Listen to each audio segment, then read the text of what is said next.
I think my sister joined a cult. Get her out of there! Hello, 30 Mel from Canada here, and I'll try to keep this from being overly long, but there's a lot to unpack here. I have a sister who's 4 years younger than me, 26 female. Let's call her Kate. I'm not sure if it's related to being the second child, but Kate has always had a pattern of dating toxic guys. Not just one or two, but one toxic relationship after another since high school. She's constantly bringing home guys the family couldn't stand, but we always held our tongues until these relationships ran their course. We stayed respectful and didn't get involved unless something unacceptable was happening right in front of us, which only happened once in 10 years. By the way, this comes from Ancient Programmer 36, and if you want to submit your own stories, go to the r/OK Storytime subreddit. I'm Riley. I'm Sophia. And I am Keon. And OP says, we had to keep negative opinions to ourselves because Kate has spiteful tendencies. If we said anything critical about her choices or boyfriends, she'd lean into these decisions 110% or stay with the guy longer just to spite us. Where did she learn this from? What's going on? This dynamic made it difficult to maintain a close relationship with Kate, but our family kept trying. We'd constantly invite her and whoever she was dating to join us for dinners, backyard fires, outing with friends, or just hang out in the yard with the dogs. Things started changing last year. Right before my wife and I got married, we'd been together 9 years, and after 2 years of wedding planning and saving, we finally had our wedding in fall of 2023. The whole family was involved, including my sister and her boyfriend, Jim. Jim was actually a good guy, worked for a paper company in Pennsylvania, and got out of a long-distance relationship. What? I don't know what's going on. Worked for a paper company. What? Oh, Dunder Mifflin. That was I just added that to see if Sophia was here. Jim, paper company. Jim. Paper company. Anyways, Office.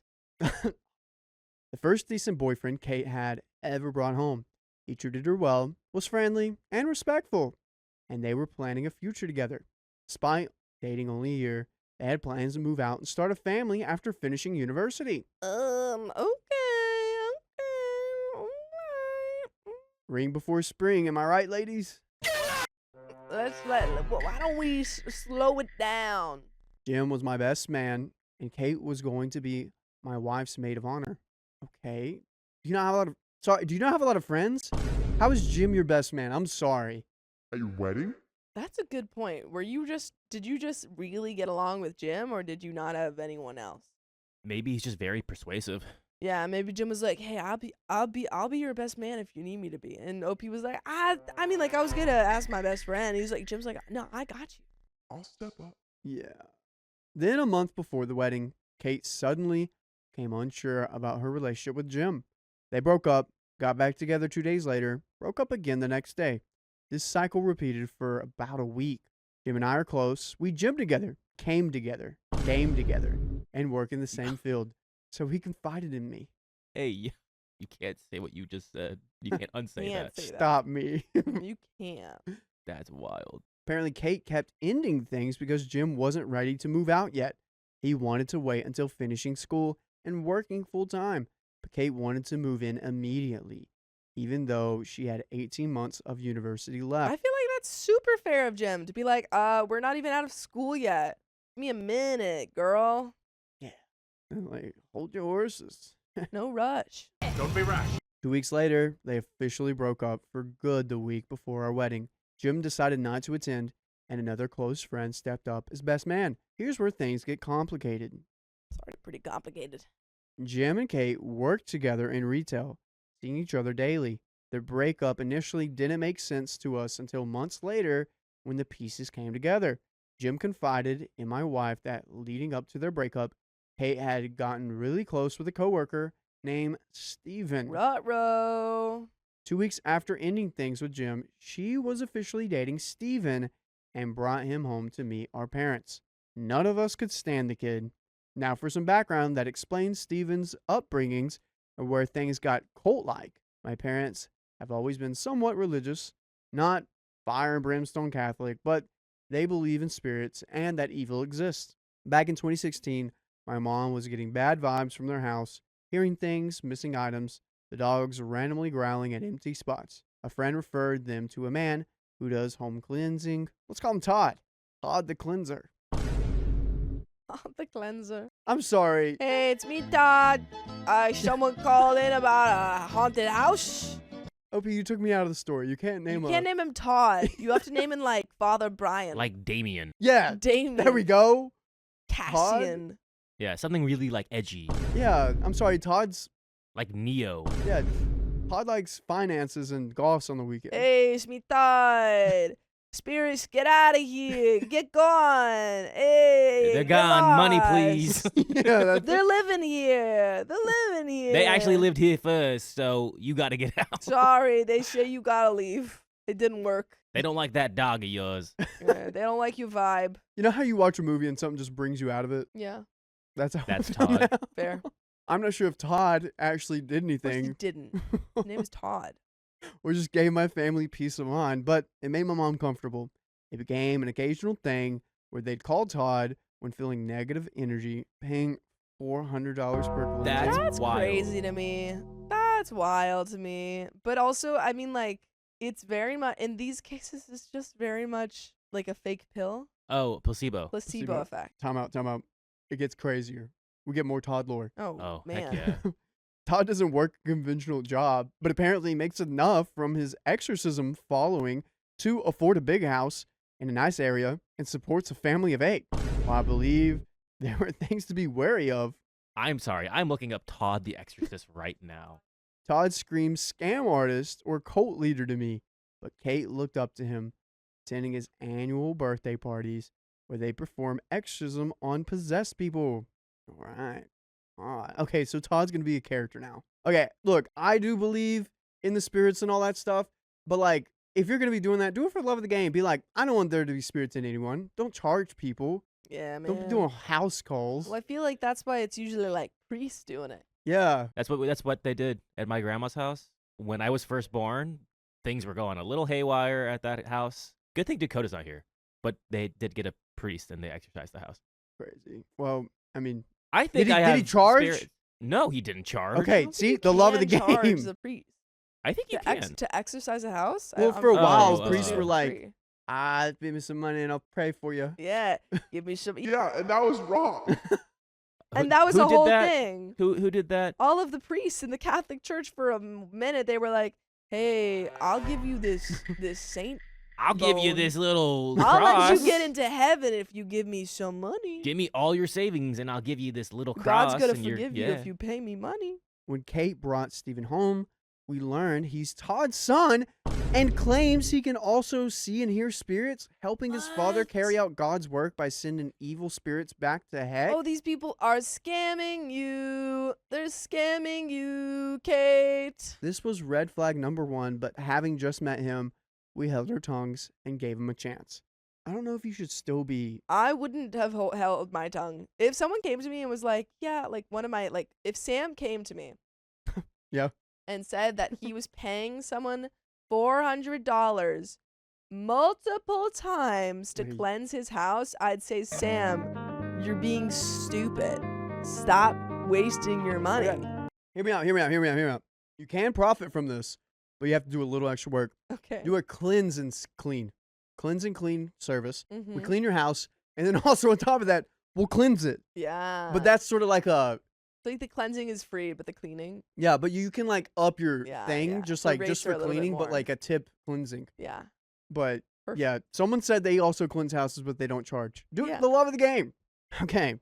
About a month into their relationship, my parents grew worried about Kate's increasing focus on evil spirits. They sat her down to discuss their concerns, and she seemed receptive. The next day, Todd called my parents requesting a family dinner to discuss Kate and Stephen.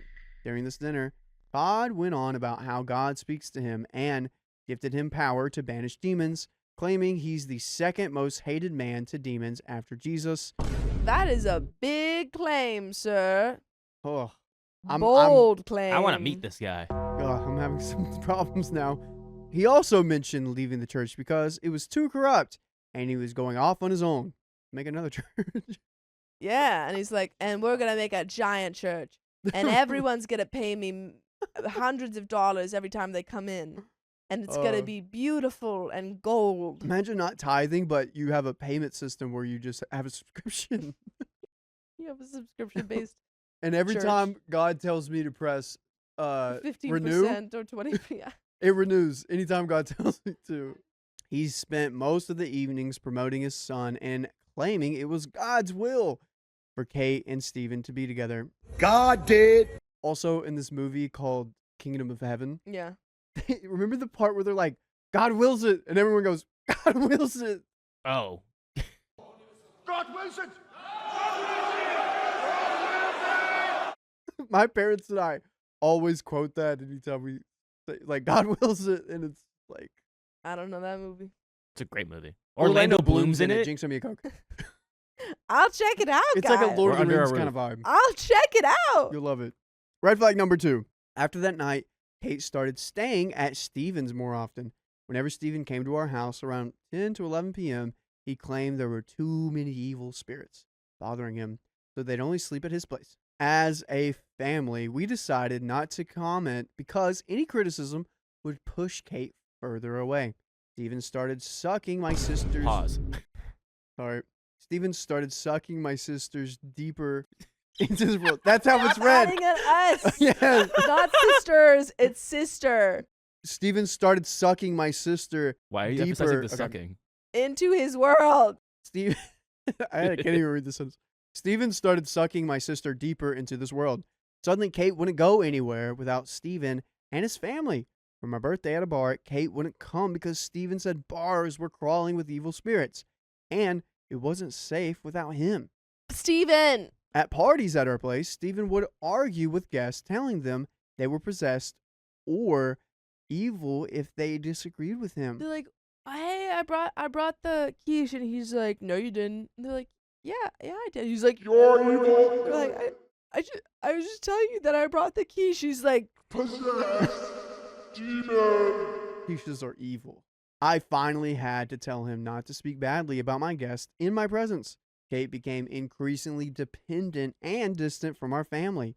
She started missing important events like Mother's Day, calling to cancel because Stephen's car broke down and he needed emotional support for crying about it starting.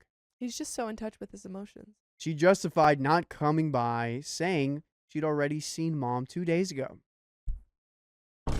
Not coming on Mother's Day?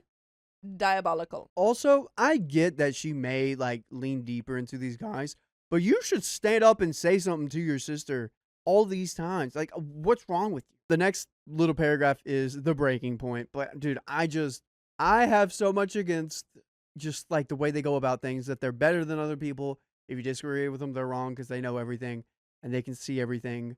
It just gives, and like he's manipulating her on so many levels. She doesn't feel safe to go outside without him. Yeah. So the breaking point came during a drive to the mechanic with Mom. My mother commented she'd never be able to be a stay-at-home mom because she'd be too bored not working. Kate took this as an attack on Stephen's family. During the same drive, an Orthodox Jew driver cut Mom off, almost causing an accident. My mom made the kind of comment you'd make about someone cutting you off, and Kate took this as another attack on Stephen's family. After blowing up about how our parents are discriminatory and ungrateful for Wait, everything she does. What did the Orthodox Jewish part have to do with it? Did the He- mom say He something? prays too. I'm so good. Was the mom like, oh, these Orthodox Jewish people, oh, it's cutting me off? Like, what did that have to do? She probably didn't even know he was Orthodox Jew. How could Yeah, you how spot did that you- while driving? Did he have his thing on? His yarmulke? Yeah. What did that have to do with us? Did he have a license plate or sticker that said, I'm an Orthodox Jew? Come to my church? Do they go to churches? What do they go Temple. to? Come to my temple? That's even better. Even better. These are parents who pay for everything. Schooling, food, car travel. Supported her through changing majors 3 times university, letting her live rent-free until 25. Parents who believed in talking problems out and put family above everything. Now they were being called discriminatory and controlling.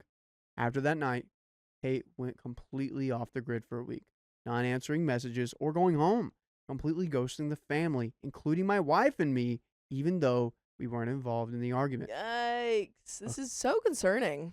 According to my parents, The fight focused on how we don't like Steven, how we told her the spirits claim we talk crap about them behind their backs, how we were discriminatory against Jewish people. Okay, Lou says what I think might have happened. I think the mom threw an insult at the other driver, and because he was Jewish, the daughter said she was being rude about his religion. So maybe the mom didn't say anything about his religion, was just like, "Ugh, can't believe he cut me off." Yeah. And then the daughter was like, "How Exactly. dare you?"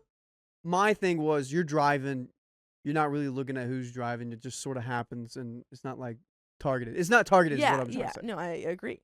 My parents' concerns were about Kate's personality changes. She became polluted, angry, cut off all her friends since dating Steven, and how unhealthy it was to be so dependent on him. Where's Jim when you need him? At the gym. He's working out his own problems. He's fighting his own demons right now. At the mention of spirits, she essentially does whatever he says. To me, it seems like she's been brainwashed. My family tried reaching out to Todd, hoping he'd reason with Kate. Todd's response was to insult us and say never to contact them again because we're all discriminatories. After a week of ignored communication, Kate sent my parents a 10-page email about how they owe her apologies for everything she's done for them, What? mentioning basic things like emotional support, dog sitting, and home cleaning. She's like, I watched your dog, and this is how you treat me? Dude, we let you live here rent-free. Yeah, she's not going to focus on that. My parents reply saying they discussed it in person like adults, not through email. Kate came home for dinner 2 days later. It went well, and everyone apologized for things getting out of hand. After dinner, Kate returned to Todd's home with just a bag of belongings and sent my parents a long text that evening saying she wouldn't return home or speak to them unless they apologized for essentially every argument over recent years, all minor except for one vaccine argument, and that we don't support her belief strongly enough about evil spirits being everywhere and her anti-government views. I'm wondering what side she was taking on the vaccine argument. Man, this is like someone who's very much going down this rabbit hole of dangerous ideologies. Oh, man. Very like she's getting into this echo chamber where everyone thinks the same and she's not willing to hear anyone out, and it gets dangerous. I mean, like, we've had a lot of stories about, cult leaders who get their followers to do very terrible things because they convince them that, the world's going to end if they don't do it, or they're going to go to hell if they don't, it's concerning. And the part that I don't like is I believe on everyone's spiritual journey, you should be able to critically think, think for yourself, and reason for yourself. That's Agreed. how faith kind of The builds. whole, yeah. And the way they're going about it is, one, controlling, because anytime evil spirits are ever around, she can't do anything. She feels stuck and she feels scared. And it's not It's fear-based. very fear-based. And I'm not about that at all. It's crazy. Look at me. I have my spirit all around, and I'm just a chill guy. He's a I'm just a chill guy. I'm just a chill guy. I love the anti-government views. She might have a point here, guys. Maybe you've been hearing it wrong this whole time. Alrighty. She said Todd and Steven would take care of her from now on, No. as Todd has a big following for his exorcisms. She then blocked our entire family on all social media. The decision my parents didn't support was her radical change from finishing university and starting a career to wanting to be a stay-at-home mom with 6 kids. Kate didn't even want children until this behavioral change a few months ago. Oh, So concerning. So concerning. I mean, she likes Yikes. guys that are manipulative, and he's just on it, on top of it I every mean, she day. had the amazing guy Jim, and then threw him away. Just couldn't wait. She was like, "No, I want someone to marry me right now." And honestly, good on Jim for not moving in then, yeah, because Yeah. I like that. He has, I don't boundaries. know. Like, if someone acts like this, they're not a person who is ready for a healthy relationship with anyone. Like, even if she hadn't met Steven, clearly there were things going on with her where she was the type of person who was very susceptible to this kind of like brainwashing and stuff. So definitely wouldn't have been a good relationship for Jim. The vaccine argument happened during the vid when our family had to get vaccinated. Not because we necessarily supported it, but because our mother is immunocompromised since her transplant. If taking a vaccine potentially kept her safe, we'd all do it. Kate took this as an attack on her rights, but still wanted to live under the same roof. That's crazy. You know what else is crazy? Is you should take the OK Storytime vaccine, where it's simple to insert. Go to your favorite podcast platform on OK and search up OK Storytime on Apple, iHeartRadio, or Spotify, and get your free shot by pressing play on your favorite podcast platform. So true. And you will be vaccinated away With from 71 days. yeah. It's a 71 cycle. Mm-hmm. We got a little bit left here, guys. Yeah. Miss I mean, Woozy says this seriously sounds like some fundamentally religion brainwashing. oh, absolutely. Fundamentalist religion. Yeah, 100%. But it seems like if she was acting this way about like the vaccine stuff of saying like, I don't, even though I'm living with you and you're immunocompromised, I don't care. like she's using their, she's being housed by them but won't follow their rules and is getting Yeah. upset, then clearly this is behavior that is kind of normal for her and it's just being exacerbated because now she's got these people who are taking advantage of that. But yeah, definitely being brainwashed here. Very concerning. Anyways, since that last text 4 months ago, none of us have heard from Kate. My wife tried reaching out once, but it just ended with my wife telling her off. My parents are taking it really hard, which I understand since they didn't do anything wrong. They've tried reasoning, apologizing, asking her to come home.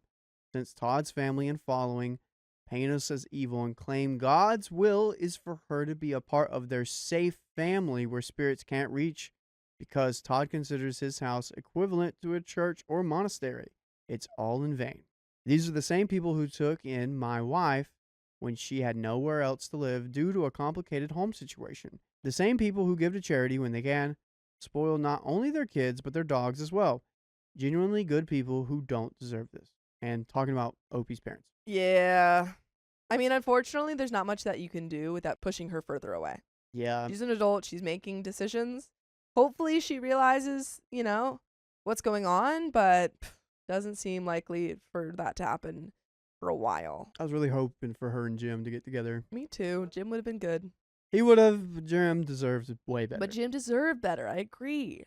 But, Guys, we got another story coming up. I'm excluded from my brother-in-law's wedding because of my age. What? Am I a child in this story? So my future sister-in-law, Katie, 35 female, doesn't like me. I think she looks down on me. My husband, Gabe, 21 male, and I, 19 female, have an almost 19-month-old daughter. We do live with Gabe's parents for now, but have a plan to move out. They help with their daughter a lot, and we're so grateful. By the way, this comes from Crimp Cripper, and if you want to submit your own stories, go to the r/OKStorytime subreddit. I'm Sophia! And I'm Angie. And OP says, Katie got engaged to Gabe's brother Lewis, 32, over Thanksgiving, and their wedding is in June. I was kind of shocked since they've been dating for less than a year, but very happy for them. Gabe has two other brothers. The older middle one, Manuel, has a long-term girlfriend who I love and is literally the sister I never even had, even though she's 10 years older than me. And his other brother has a new girlfriend who's quiet, but seems cool. But Katie, she's such a mean girl. No. Like, I feel as if I'm back in high school sometimes around her. I know she has some reasonable complaints about me, but none of them are really things I can help.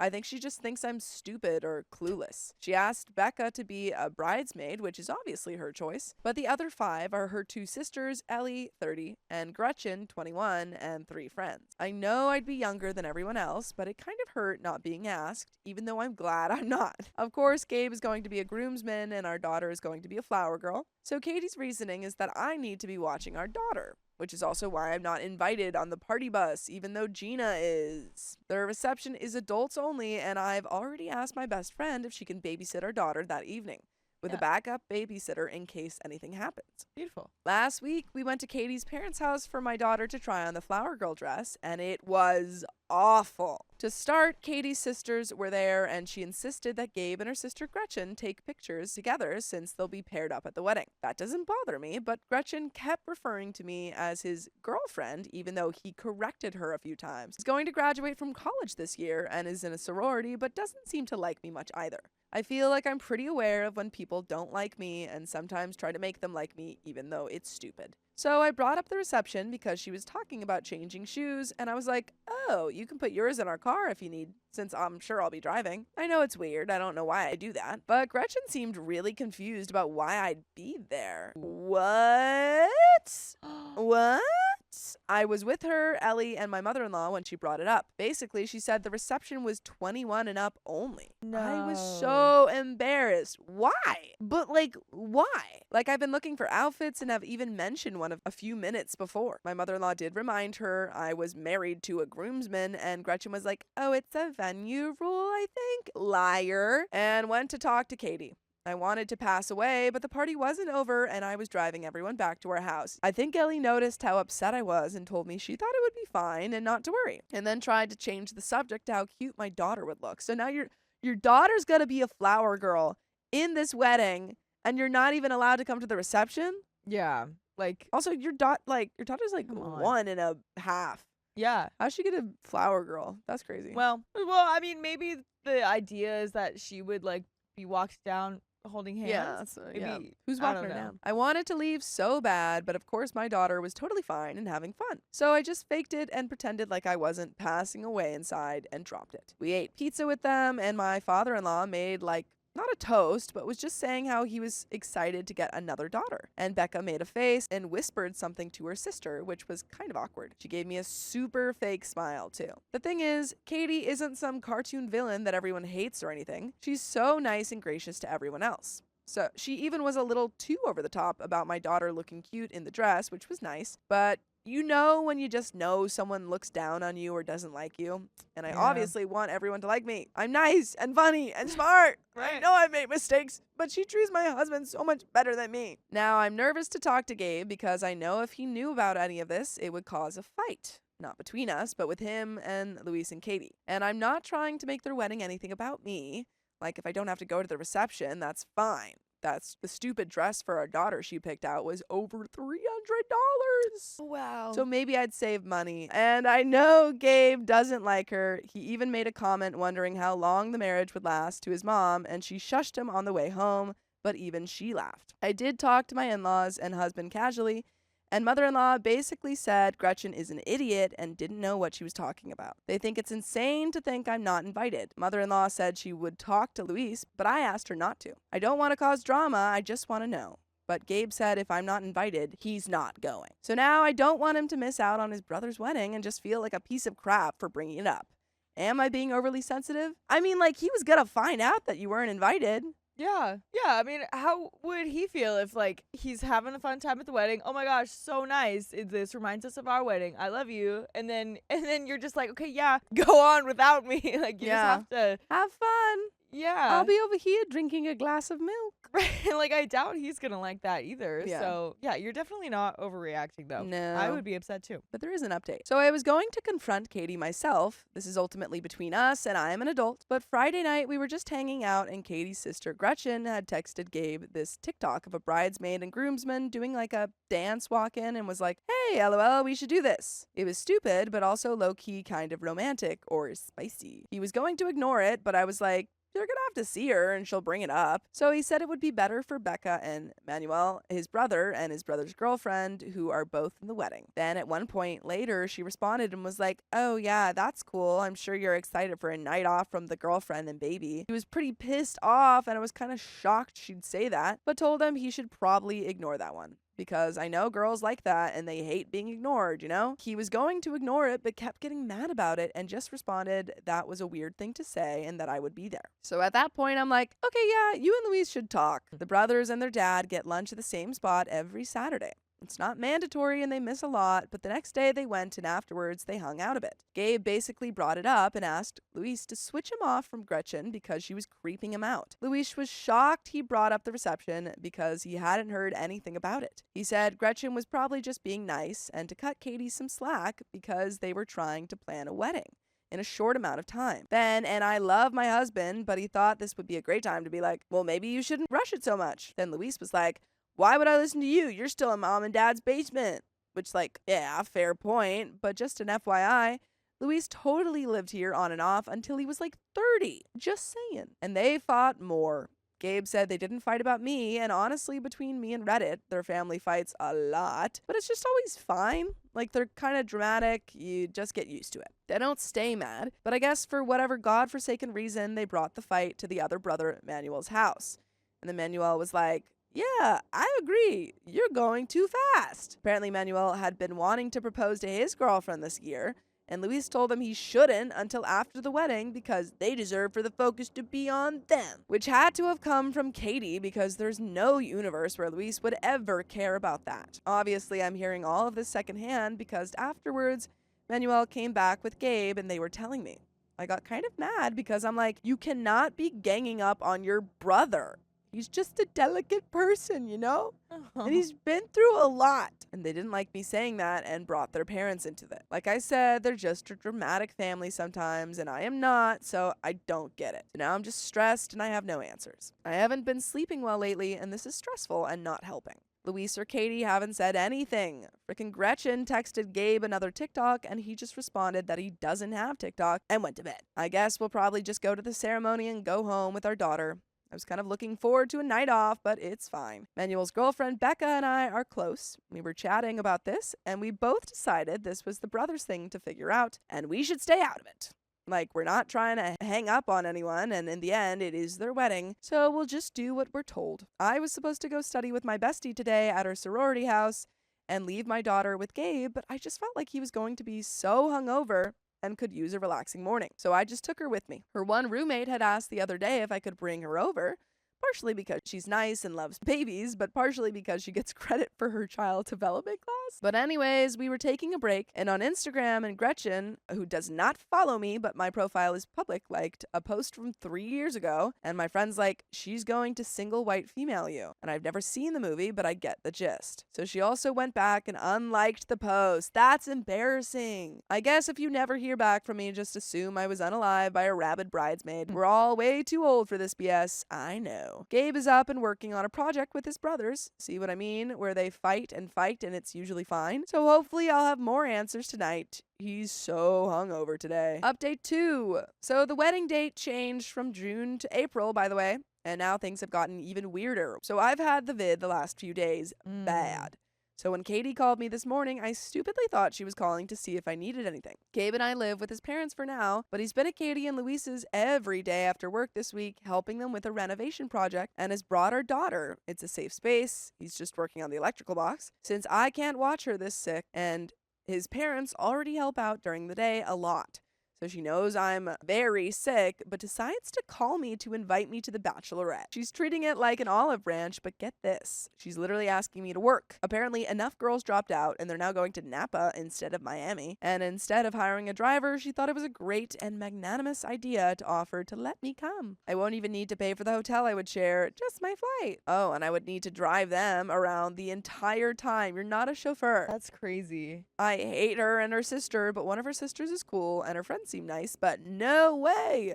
No. I work on weekends and I'm in school. Why would I take that time and spend it chauffeuring her around? I was aghast she even offered it and basically said, with being sick, now I was missing out on a lot of hours and houses to clean, side hustle, and didn't want to be behind in school. I'm not paying for a flight to California. I haven't told Gabe. He's still an apprentice at work, so I only contact him while he's working with emergencies per his request. I want him to find this funny, but I know he'll get mad about it. And that's the end of that story, folks. Oh my gosh. Seems like nothing is really resolved. I told my boyfriend's brother to get a job or move out. Get a job, freeloader. Get a job, brokey. My boyfriend, we'll call Sean, and I have been together for 4.5 years. In that time, his brother, Brandon, has held 2 jobs for maybe a month each. Brandon's days at his mom's house consisted of gaming and sleeping. This bothered me because Sean's mom would pay for Brandon's gaming equipment, DoorDash, video games, etc.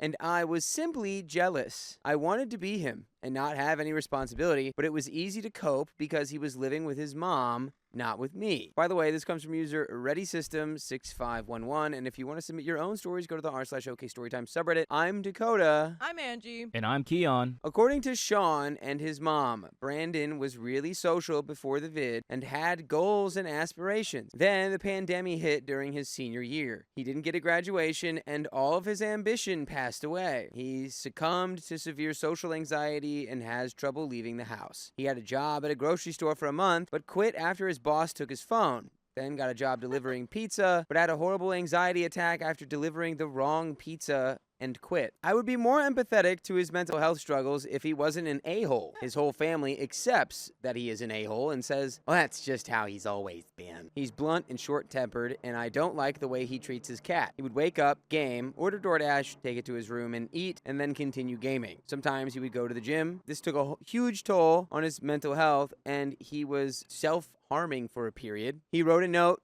told his mom he needed help, so she got him some help. But the cat stayed in the basement all day by himself, and it just made me sad. Here's where we are now. February. Sean and Brandon's dad has severe health issues, which cause him to become delusional, and he thinks their mom is poisoning him. Their mom has Brandon move in with us. We're living in a 2-bedroom, 2-bath apartment with 4 cats. Mom tells us it's only for a few weeks while she figures out what's going on with dad. I give up my brand new desk I just got for my birthday so Brandon has a place for his gaming setup, and I give him my beanbag so he has somewhere to sleep. I did this because I was under the impression this would be a few weeks. March. I ask for an update, and I'm told Dad has follow-up doctor appointments scheduled. Mind you, this man has been dipping since age 13, is now 56 to 57, and swallows his dip spit. He's also been drinking a handle of Jack a week. He had to stop dipping cold turkey and consume less booze because of the health issues. He also has mental health issues, so it's just not a good situation, and I was very understanding. April, Brandon is still living with us, no end in sight. I've been trying to get my brother to move in with us for about 2 years. My brother, 20 male, was in a bad relationship, and my mom isn't a great mom, so I wanted my brother to live with us to be in a new environment with a good support system. I finally convinced my brother to move in, and we're getting closer to the date we agreed on, which is July 5th. I asked Sean what the plan is. He says he doesn't know, but I should ask his mom. I text her saying my brother is planning to move in on July 5th and wants to know the plan with Brandon. She says that Brandon actually wants to keep living with us. Well, Brandon, it's time to not do that.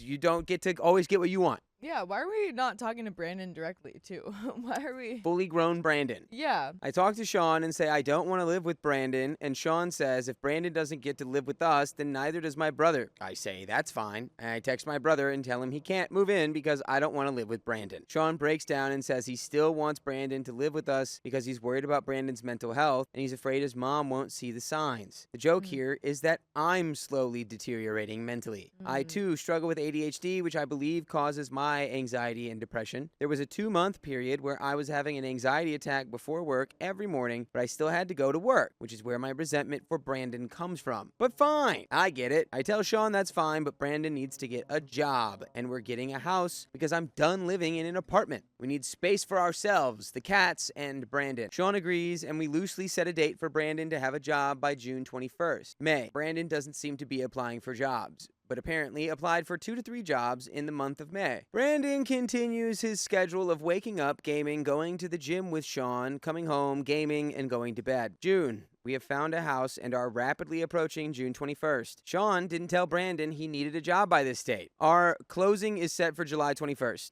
I tell Sean that Brandon has until July 21st, and Sean says that's unrealistic. I say that's fine. Just come up with a date yourself. Sean takes a few days, comes back and says August 21st. Fine. I text my brother before we drop off our earnest money to make sure we're still good for July 5th, and he says, actually, I don't want to move in. I'm livid. I go home for lunch, and I'm venting to Sean about how pissed I am, and Brandon overhears me and tells Sean he'll do whatever it takes to make sure we can get into this house. Sean and I decide my brother isn't allowed to move in with us for a while. We did not plan on getting a house this year. We got a house because Brandon and my brother both said they wanted to live with us. We got a house that would fit all of us. We can afford the payment ourselves, but had my brother taken the opportunities I gave him to tell me he didn't actually want to move in, we would have gotten a different house. July, home closes. We move in. We get sick the week we're supposed to move, so tensions are high. I'm getting impatient because Brandon still doesn't seem to be applying for any jobs. Sean and I have gotten into countless fights at this point over Brandon needing a job, and Sean saying he's trying, but it's hard for him. My brother comes down to help us move and apologizes for backing out. He says he does want to move in, just not right now. I had a little couple drinky poos during this conversation because my dad and I were celebrating. I'm excited because I do really want to live with my brother. I ask him what day and tell him I need a timeline. This is the last I speak of it. August. We are now in the month of August.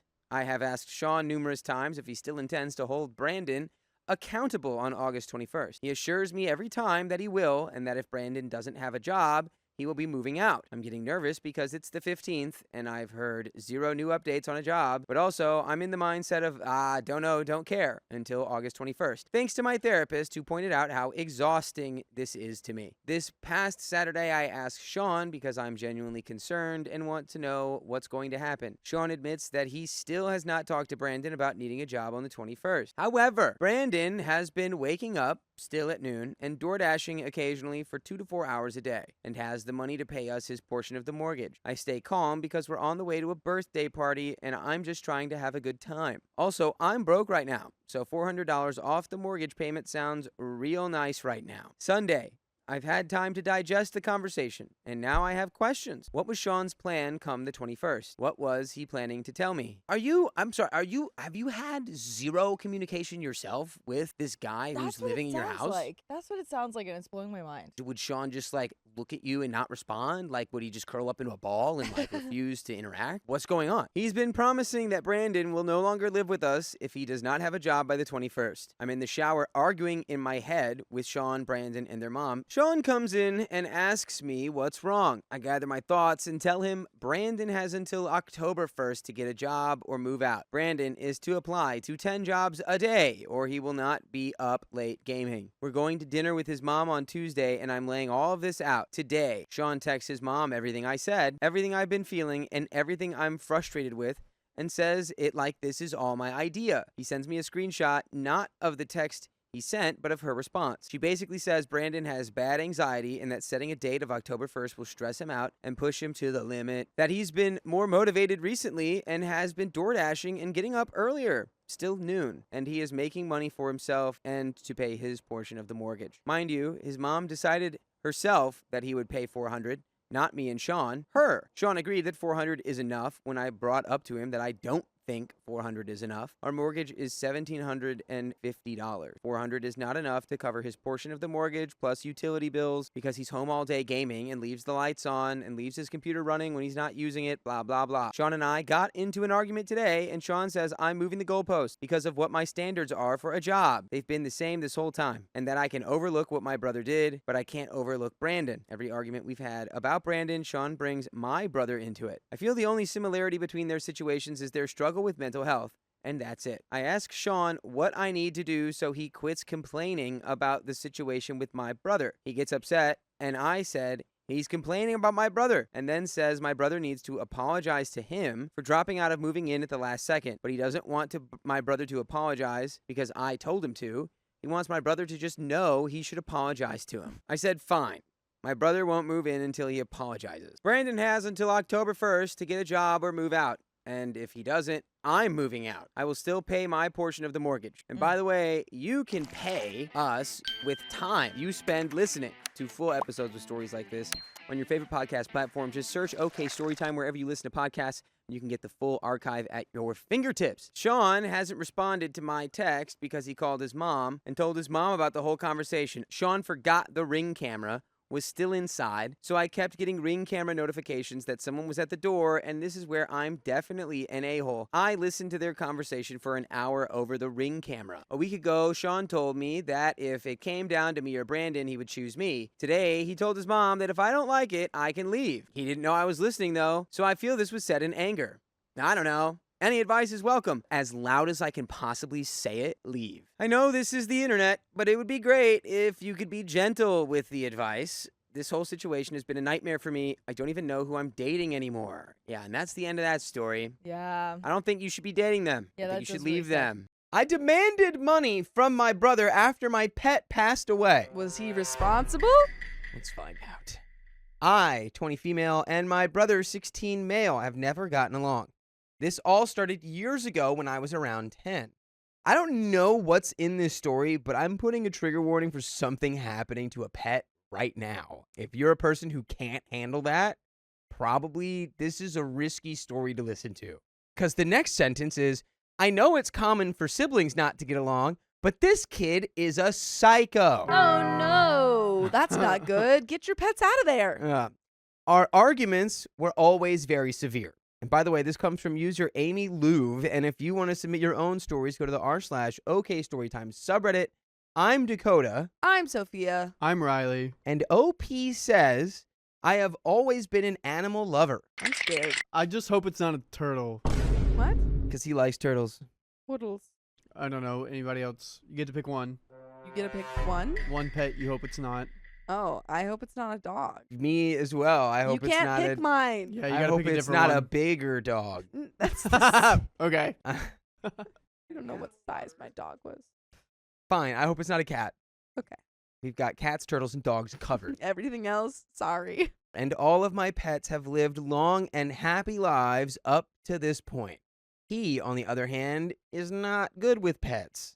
All of his animals have turned on each other What? through lack of care and research. He's running the water ship down. Got like cockfights in there. Oh, it's the bunnies turning on each other, Yeah, they which do. actually they will do that. Yeah. Yeah. That's the one passage that Dakota read from. No, I'm not even from Watership Down. Like if you Yeah. bunnies will get aggressively violent. with Yeah, each and other. apparently, if you put pigs, horses, and other, animals on a farm, they will start like communism or something. And that's And that's Watership Down. and that's Watership Down. And Animal Farm is actually about bunnies. Yeah, I love that movie. This led me to taking on a few of his small pets, 2 different types of hamsters, also bloodthirsty creatures. To emphasize our different views on animals, I go out of my way to rescue animals, no matter if I'm scared of them or not, while he would rather see them suffer. What? Okay, well, to be clear, I'm not saving a bear. I'm too I don't want to afraid. see them suffer. I don't want to. I'm gonna look away, but I'm not saving the bear because I'm it'll saving the probably bear. kill me. I'm not going up to the bear, but I'm calling in, Oh, someone to that's save the different. bear. Yeah, that's You're different. outsourcing saving Yeah, the bear. he's saying he Exactly. goes in the middle. This guy's saying he'd go in and go, shh, shh, shh, shh, it's okay, it's Well, okay. with the hamster, yeah. Yeah. Until how big? No matter How if big I'm the scared of them or hamster? What about a not. coyote? Fox. What about a fox? I need an... Anything that can kill me. No, I'm fox, not I'm going saving the near. fox. Saving the fox for sure. I can take a fox. What are you talking Raccoon? about? Yeah, saving a Raccoons are- raccoon. Possum. Yeah. Possums can get dangerous. Anything that can't rip me apart. Possums can get can. ya. No. Anyway, I had 6 gerbils at the start of last year from 2 different litters. 2 of them are 3 years old currently, and 4 of them would be 2 years old today. oh no. Uh-oh. I do want to say none of the animals we said we didn't want to see, so that's something. A few months ago, I lost one of the 2-year-old gerbils due to suspicious circumstances. The vet told me he had been fed something he shouldn't have been, and this was very strange to me because I'm so careful with what's in and around their enclosure. I've always been suspicious of my brother since then. I'm sorry, I'm visualizing a little, like, gerbil detective figuring out I what always crime. knew there was something wrong about my brother. It's like when Ever everyone leaves. since little Petey passed away under suspicious circumstances, I've been on the trail ever since, sneaking around the shadows, So it was actually... searching for clues. Wait, it was actually one of the other gerbils in this situation? Yes. You It's said like- my brother? Yeah, So well, the gerbils are framing OP's younger Yes. sibling. The it was gerbils from framing them. OP's perspective. He was talking about how he thinks his brother did it. Yeah. What, this is from OP's perspective? No, I Yeah. was saying gerbil detective, like the gerbil is the detective. Like Oh, got G-Force. it. Like a Toy Story type situation. Or G-Force. Or G-Force. When you say "or" in front of that movie, it sounds kind of funny. Just putting it out there. The second I brought my 2-year-old gerbils home, they would have been around 4 to 6 weeks old, he threatened to throw them down the stairs. He has made many more threats towards them since, and yesterday he finally got his wish. For context, we have 3 cats in the house. Uh-oh. At least it's the circle of life. You know what I'm saying? Uh-oh. At least Uh-oh. Well, actually, it might not be. This has made me take extra precautions to make sure they can't get to the gerbils. The enclosure is taller than it needs to be, and I have things around the base to ensure the cats won't be able to see in. The cats weren't allowed upstairs, so the door is always shut to my room and to the stairs. Despite this, my brother always manages to let the cats up out of spite. My gerbils were playing peacefully while my cat was gently opening the door to my bedroom, so I didn't notice him. He lunged himself at the wall near the enclosure and scared 3 of my younger gerbils. Gerbils, like many small creatures, have tiny hearts.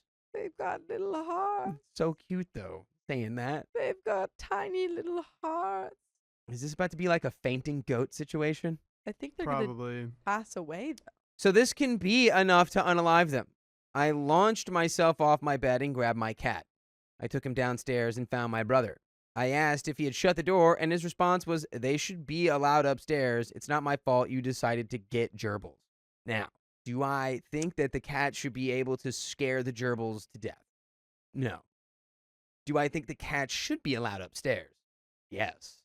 Do I think maybe we shouldn't have gerbils and cats in a house if your gerbils can be unalived by the cats? Why aren't the gerbils in their fun little ball thing? Yeah, why are the gerbils on the ground? Why are the gerbils Well, they're in cages on the floor? Put them in a raised place. Well, cats can jump. That wouldn't really help. Yeah, I mean, but yeah, but they it'd make don't me give them feel a better. platform to jump onto, you know? Can jump high. it'd make me feel better. I just think if I knew I had a sibling who was a psycho, and also I had tiny little creatures that could be hurt by the other creatures in my house, I probably wouldn't get those tiny little creatures. Not even like the just hurt by the presence of the cat. When I came upstairs, everything seemed okay. They had stopped playing and were a little shaken up, but with everything that happened, they seemed fine. They were smoking a little gerbil cigarette to calm They're down. like, oh, that was so scary. Nobody smoke. It doesn't actually calm you down. No, they Makes had it one of those harder little to deal bubble with cigarettes. stress. It was just bubbles. Yeah, they were just they had like a little gerbil candy It cigarettes. was a little pipe with A bubbles. little bubble. And one of them was gone. Who do you think? Who do you think Right, let right. the door open? Who could it possibly have been? Riley just slamming the red light button over there. Doesn't work anymore. That was Okay. relevant. That was relevant Okay. commentary. This is too funny for us not to do. Okay. I had an over-the-phone consultation with my local vet who told me to keep an eye on the gerbils for at least 12 hours. Sometimes it won't happen instantly and could be delayed. I started watching the net of flicks and kept checking them periodically. This is when I noticed one of my gerbils suddenly becoming very slow. I thought he might be tired or something of the sort. However, when I picked him up, he was limp. Oh no. I tried everything to bring him back and wake him up, but it was just too late. I couldn't do any more after the hour had passed, and I had to say goodbye. The gerbil was called Swiss and was only 2 years old. You got Swiss cheese. No. Sorry, I'm just thinking of like doing tiny CPR on a gerbil. That's sad. This is sad. Oh, This is sad. this is sad. Would I be more sad if the cat had a heart attack? Yes. Whoa. All animals have equal value of life, Dakota. Yeah, Dakota. That is factually incorrect, but we're going to move on. When I checked him moments before, he was fine. However, shock can unalive a gerbil almost instantly at any point within those 12 hours. Dang. At midnight, I found myself crying at the table downstairs whilst wrapping my gerbil up and putting him in a small box to bury in the garden. Aww. My partner, 20 male, was on the phone with me while this was all happening. This is really sad. It really sucks to lose like any animal, you know. But I do think don't buy any more gerbils. True. You live in a house with cats that can just, I mean, the cats didn't even get to the gerbils, just the presence of the, you know what? I'm starting to think that maybe your lack of building a tolerance to the cat might be partially responsible for these gerbil heart attacks.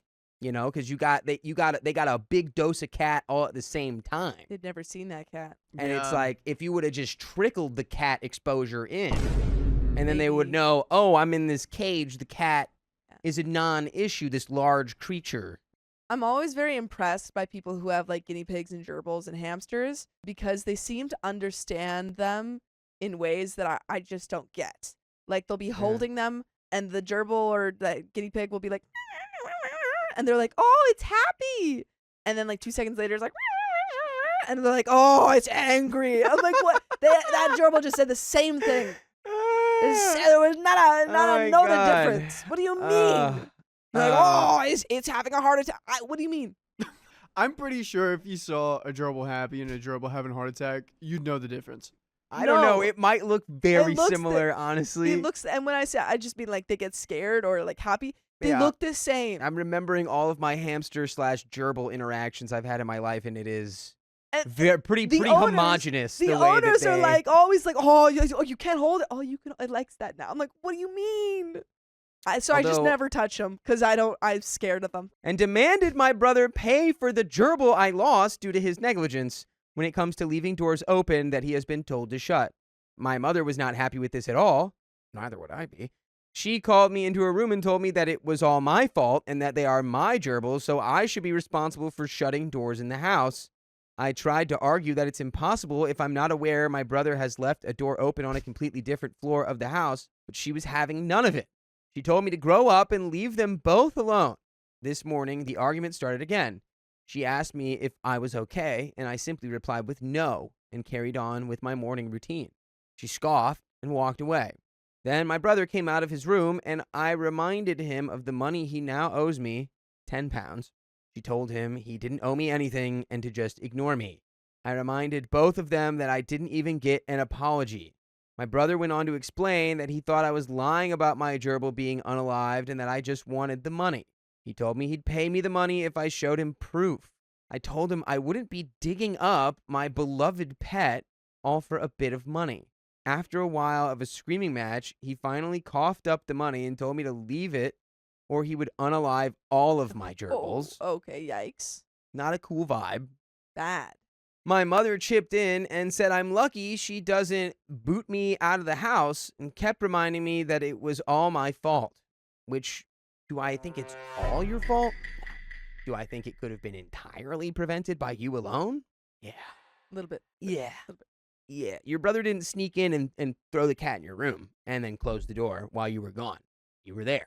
I think OP's just upset she lost a pet. It's upsetting. Little gerbil heart attack. My mother said she would decide if I needed to leave when she gets back from work. Yikes.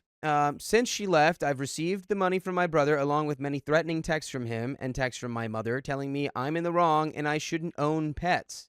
So here's my question. Am I wrong for blaming my brother as opposed to my cat for the passing of my gerbil? You're wrong on both of those. Yeah. Am I wrong for demanding my brother pays me for the loss of my beloved pet? Yeah, kinda. Yeah. But should you be kicked out because of this? No, but that's also- ridiculous. Blame yourself. I'm sorry. You gotta blame yourself. I think that his reaction after everything of being like, I'm gonna unalive your other ones, that's crazy. Not cool. Right, All of of his course. reactions after, not okay. You knew that your little gerbils had little hearts that could be heart attack. So maybe they shouldn't have been in a cage on the ground where if the cat got into your room, because even, accidents happen. This Yeah. definitely wasn't an accident, and he definitely let the cat upstairs on purpose, but I don't know. Close your door, keep the door closed. Yeah. Like your brother If you're kinda sucks. aware that you own Really sucks. animals that are that delicate, then you gotta own 100% of the responsibility of keeping them safe. Yeah. Some small context for the story here. I thought I would give a little bit more context to clear up anything that may have needed more information. My mother has always defended his behavior and always stood by him. Sounds like she also doesn't like gerbils. My father, on the other hand, is lovely and has never meant to do this. I don't live with my dad after he got removed from the house the day he returned home from his cancer surgery and month-long stay in the hospital. What? Wait, that You just said you were going to give us more information and you're not going to explain that? that's crazy. That's super relevant information to why your mom is like out of the blue trying to kick you out or trying to punch you out of the house. Now you're telling me that she already did that with your dad because he was in the hospital for a month? What happened? Just the cold-heartedness that, even if that's he Yeah. gets back from the hospital after having cancer and then she's like, I can't do this. It's like, you're actually disgusting. for that. Yeah. I'm To sorry. kick For- someone out? For sickness and health. Yeah. right? Well, You're you know, you're people can gross for have, that if that's what that was. Like, at least Maybe figure he, out some sort of live-in situation first. had an affair with the nurse. Something. The doctor. I got no clue. I don't know. Okay. I have 2 locks for the bedroom door ordered, one being for the inside of my bedroom door and the other for the outside, both lockable with keys. I have yet to tell my mother about this. However, I shall leave an update if all goes well. See, that's what I was thinking. That's the best way to do this. Yeah, just have a door that locks. Yeah. As for moving out, I have been looking for places to stay, but while still being in college, this is very difficult. I'm hoping the lock will be enough while I'm waiting for a place and a stable income I could live off. To clear up any confusion about the cats living in the house, we have a rule that applies to everyone that they need to be shut downstairs and not allowed in the bedroom section of the house. This is to prevent more than just harmed my gerbils. My brother seems to be the only one that ignores this. The door is very secure. Yes, I know my animals are my responsibility, and I fully accept that. Doesn't sound like it. However, the cats don't belong to just me and are shared with all 3 in the house. Hence why we still have a door to the hall leading to the stairs, which my brother refused to shut. My bedroom door had only been left open to make sure the gerbils didn't get heat stroke, as it was nearing 35 degrees Celsius in my room, and it's important to keep the room ventilated. Then you got to get them a little fan. You gotta do something. You dude. got to get them a little fan in there. Small update and response to some comments. I was going to tell my dad I wanted a lock put on my door, but he called me to tell me he was going to take me to a shop to get a more sturdy lock for my door. Pop lock and drop it. Rather than having a lock on both sides screwed in, easy to just pull off of the door or unscrew, he was going to get me a lock like our bathroom. It locks from both sides, keeping me away from my brother more as well as the animals. It works by having a turning lock for the inside, no key required, and a key for the outside so I can lock it while I'm not there. This means I can also lock it while I'm asleep. It works by locking the door handle up rather than something within the door sliding like a normal house door. Thanks for that. I told my mother about the lock situation. She flipped. She tried to hide it momentarily, and then when she couldn't any longer, started screaming at me for thinking of violating her home and that apparently I had no right. I don't pay to live with her. She wanted me to, but I told her that when I'm treated like a human being, I would maybe give her a small cut. However, I told her no after my brother started making more threats about me and started actively convincing her to exile me. There was some shame directed at me for bringing animals into the situation in the comments. If I had known my brother would be this bad, of course I wouldn't have gotten them in the first place. However, I couldn't predict what was going to happen weeks and years after I had gotten them. There were no hints this would happen, as he's never said he was going to harm an animal, let alone unalive it or purposely leave a door open to try to achieve this. Okay, I think that's such a stretch. I do think that you could have predicted a little bit. Yeah, to be like, That at there's least no the way I cats could could have pu- yeah. known. Like, just that the cats might get into your room and scare your gerbils. I feel like that could have been predicted a little bit. Still don't feel like we're taking any responsibility for that. Yeah. And your brother can also be bad, and you can take responsibility for what happened. I feel like you need to move out. Seems like nobody really wants you here, and that sucks. I don't think they can move out. I know, but I feel like we need to like start. Trying Trying. hard. Try hard to move out. I will, however, take full responsibility for my door being open. I once again couldn't have guessed that my brother would actually do this knowing my door was open. There were reasons as to why my door was open. It was to create a small draft for the gerbils so they didn't get too hot. If I could go back and change literally anything about all of this, it would be to shut my door. No animal lover you ask would honestly tell you that they would have decided against getting an animal because they love the pet way too much. However, in that moment, if I had known, I would have heavily weighed everything up and decided my dad's would have been the best place to keep them. Before anyone asks, no, I can't just move the gerbils now. This is an environment they're used to. They've also gotten used to me and become very tame. If I suddenly move them, any bond of trust and comfort I've built up would shatter. Okay, well, I feel like we can still move them. It just might take a little bit of work. I posit that if just moving them to your dad's would obliterate any bond of trust or comfort that has been built up, there's not really anything there.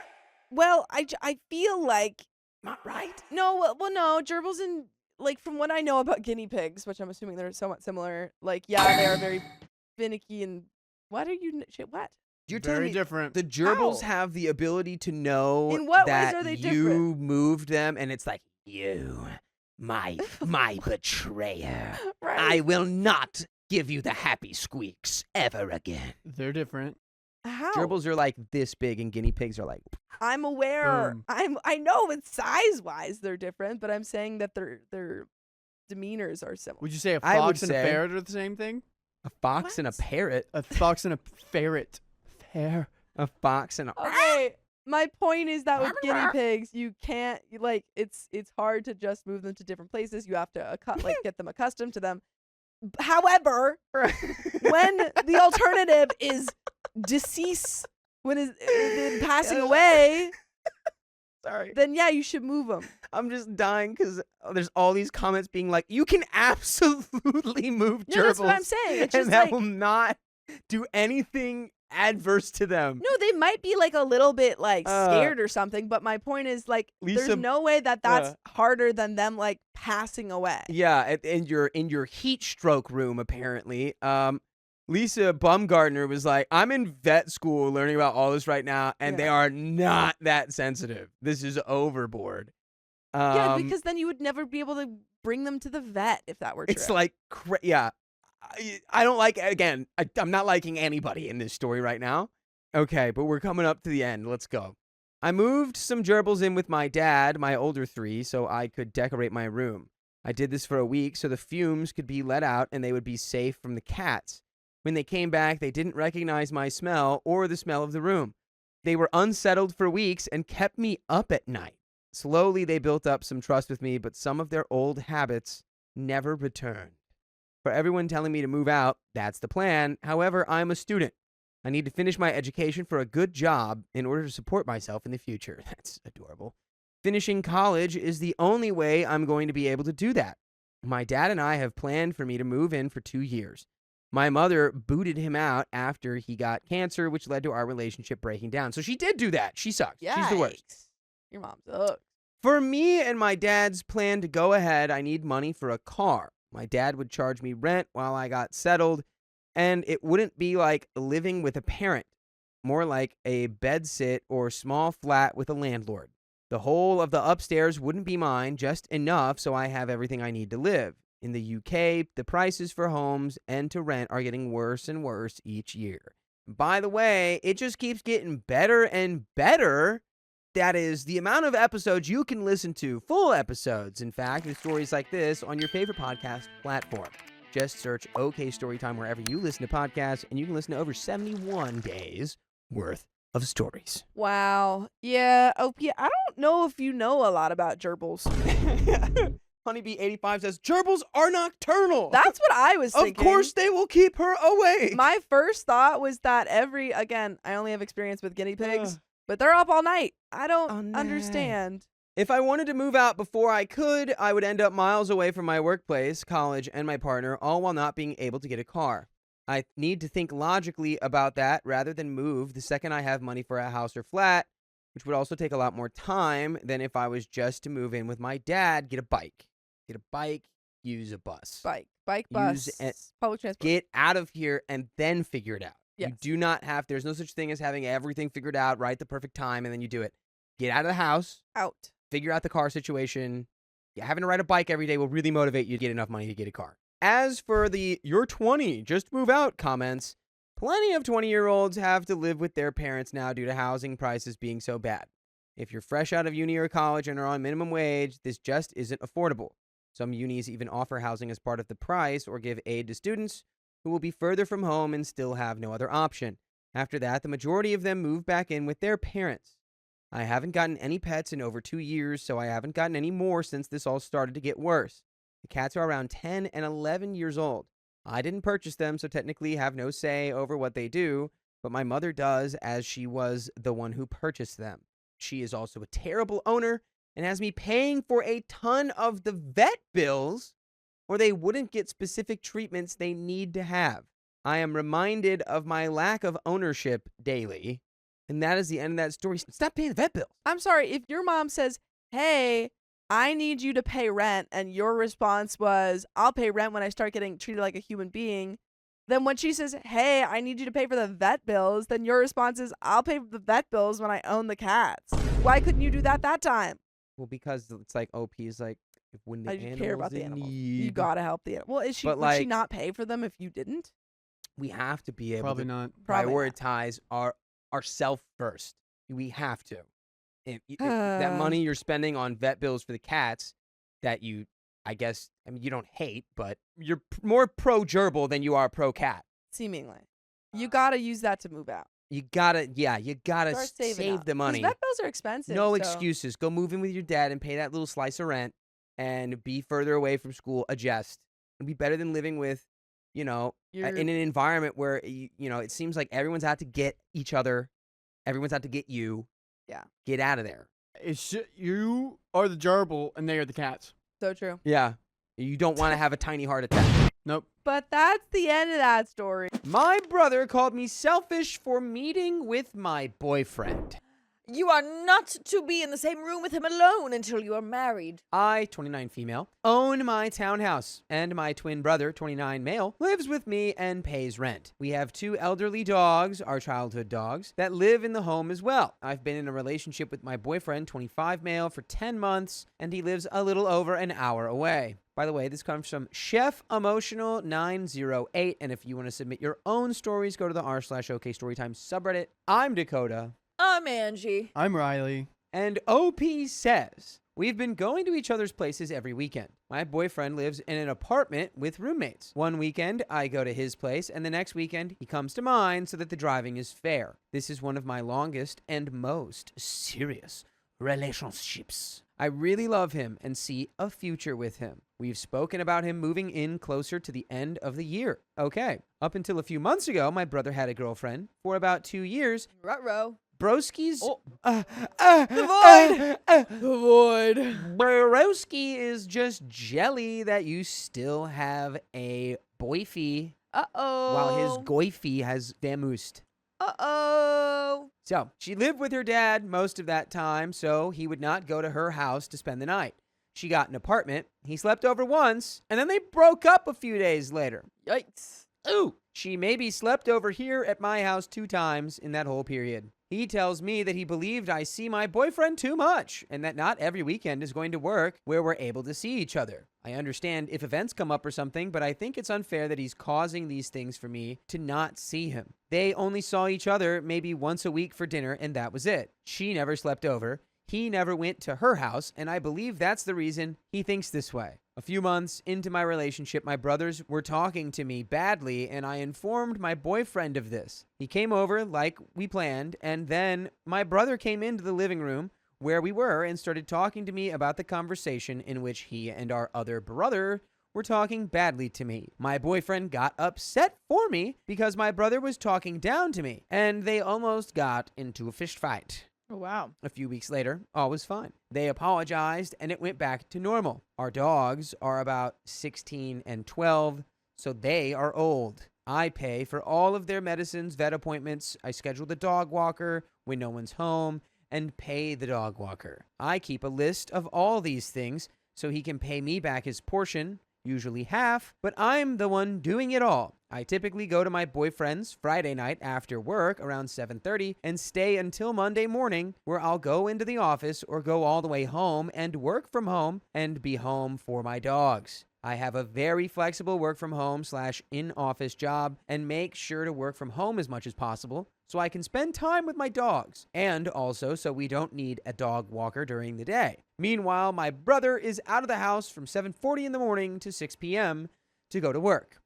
Now here's the issue. My boyfriend and I have been alternating weekends, but lately my brother believes I'm using him because I have the ability to see my boyfriend during the entire weekend because he will be home with the dogs. You're using me to feed the dogs. So this, regardless of anything that happens in this story, this is just about your brother being jealous you're still in a relationship, clearly. Yeah. Because, Yeah. guess what? Oh, I'm actually not going to be here for the weekend. What do we do when there's no one here to walk the dogs? Yeah. We call the dog sitter. Yeah. We call the dog walker. You figure something out. Not a big deal. Bleh. Not a big deal. So he's trying to be like, oh, you're just using me to walk the dogs that are both of our dogs.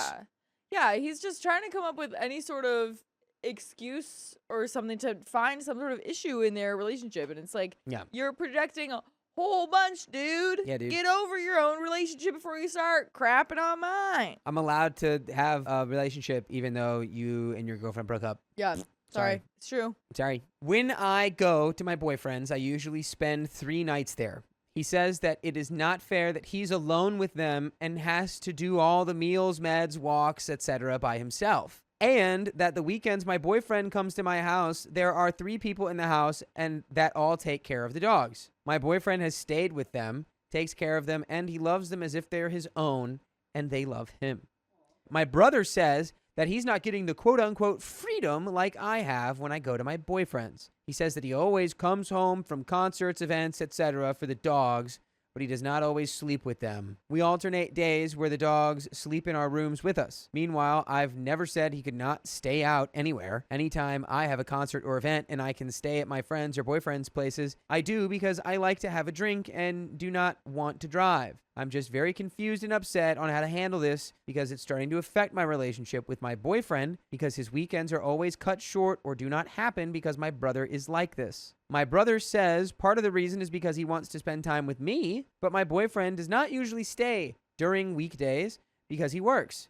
But the day that it is just my brother and me in the home, he's in the basement gaming or in his room, not actually spending time with me. My mother is also on his side. I went on a work trip in April and was gone for 3 days. I was supposed to come home for a day and then go to my boyfriend's for that weekend because I wanted to see him. My mother called me because my brother called her and basically said that I should not go to my boyfriend's because I was just away for 3 days.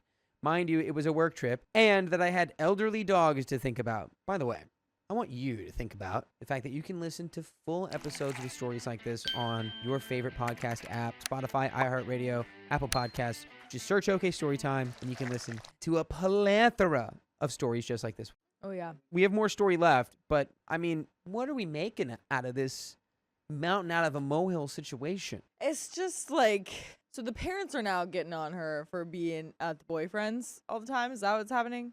It's not all the time. It's every other weekend. Yeah, yeah. It just doesn't seem like that big of a deal, people. It doesn't seem like that big of a deal. How old is OP again? They're both 29. Oh my gosh. Wait, what? The brother's acting like it's like, you're supposed to be here to take care of me Yeah. and the dogs. But then all throughout the week, he's like, I want to spend more time with you. And then when he could be spending time with OP, Yeah. he's not at all. Right. Oh my gosh. He's just, That's super annoying. it's just a dude who's upset he doesn't have a girlfriend anymore. Right. He's mad that his sister that he lives with gets Yeah. to still have her boyfriend. It's like, no, I'm gonna go to my boyfriend's. My boyfriend's gonna come here. We're gonna take care of the dogs when we're here. 3 people to take care of the dogs isn't a problem. That's Yeah. great. Now you get a weekend off. You don't have to do anything. We'll take care of it.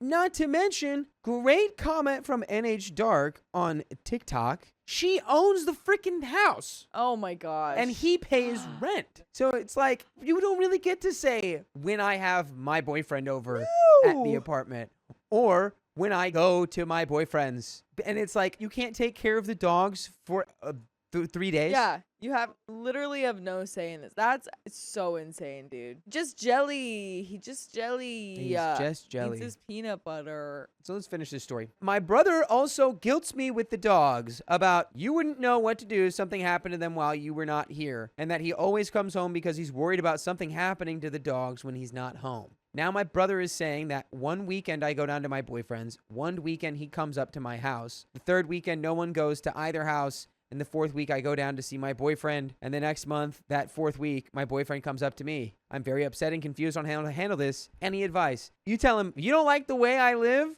Move out. Yeah, pull rank. It's like, all right, well, you gotta get out of here then. Yeah. Like, that's such a complicated way to deal with it.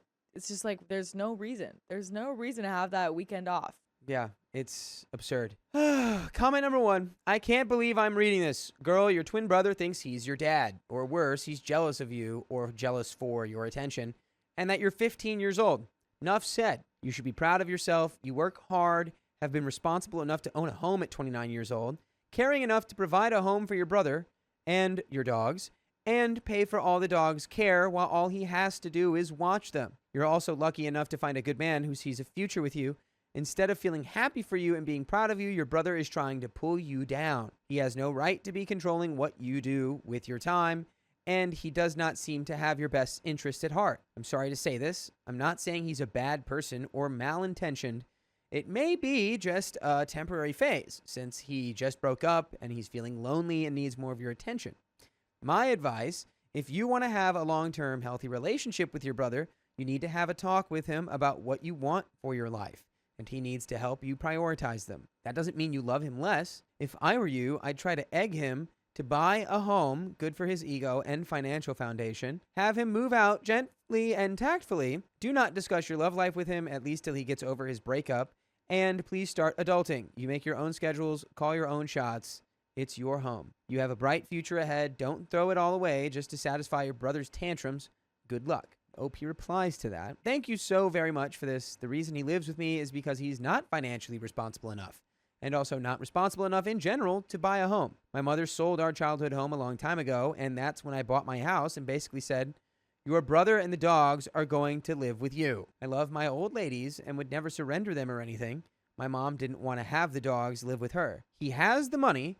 We were left money when our grandfather passed away, and I used mine for the house. But he hasn't bought a house himself. Comment 2, he's got to go, and you've got to shut your mom down. I'm assuming these people are paying none of your portion of the bills, and you're grown. Then your personal life is none of their business. OP says, no, they actually pay no bills. I pay them all. His rent goes towards the bills. I have one account where all of the bills come out of. Comment 3 says, I think a chat about the codependency is in order. We will have a special kind of attachment with a twin, but if that attachment isn't healthy, things can be done to fix it. I recommend listening to some podcasts or reading some books on attachment. It's based in neurodevelopment, and that is the end of that story. I'm done being my sister's savior. All right, Jesus. My sister, 39 female, came into my life when I, 40 female, was a kid. She was a distantly related cousin that I was vaguely aware of by name but had never met.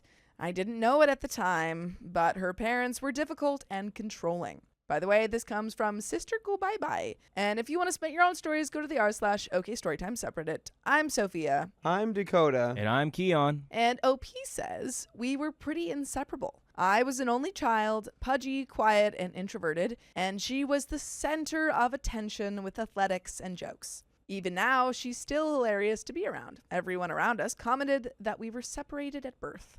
I won't get into what led to her adoption because it's highly identifying. Let's just say her parents were problematic and it left some baggage.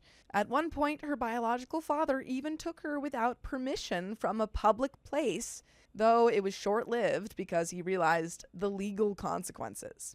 We had a lot of good times and a lot of rough times. She eventually ran away when she was near adulthood and we lost touch. I had moved across the country for college, and one day I got a phone call, and it was her. She was crying and in a difficult relationship situation. I dropped what I was doing and flew across the country to get her. I wasn't well off, but I had some savings that I used to set her up in a new place and helped her get a job. She immediately got a new boyfriend and remarried. Very thank you next. Whoa! The pattern repeated, except with babies involved now. Her relationships kept failing due to infidelity. I helped her again. This time, I was living alone with my first nice house. It was small, but I moved her and her 3 kids in. She started going out frequently. I was helping with her kids and working. Finally, I told her she needed to get therapy. I'd pay for it. She agreed and met a nice guy there. They got married. Baby number 4 and 5 happened. They were poor but happy, and I was glad for her.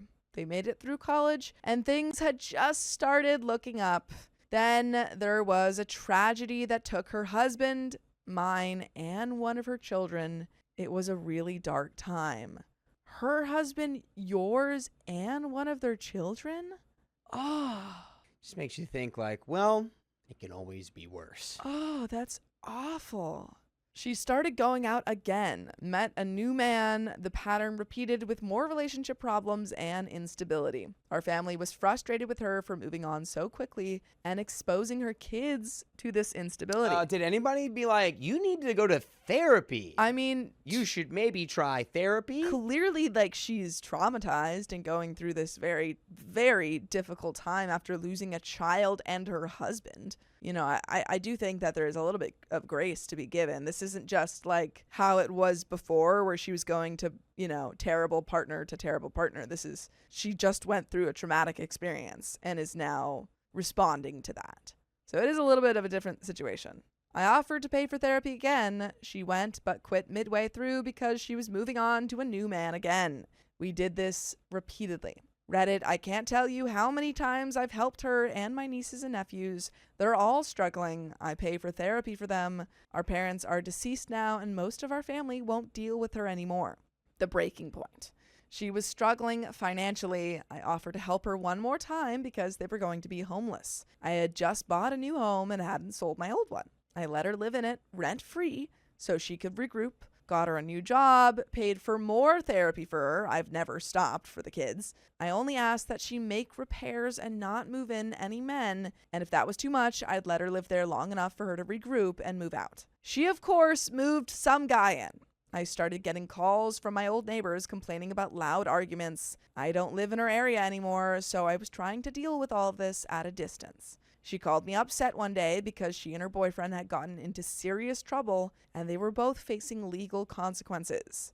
I took off work, came and got all her kids. I had them for a year while she sorted things out. When she was granted her children back, I found out she was still with the same problematic boyfriend, but claimed it was okay because they were in counseling. They had damaged my house significantly with arguments, pets, and poor maintenance.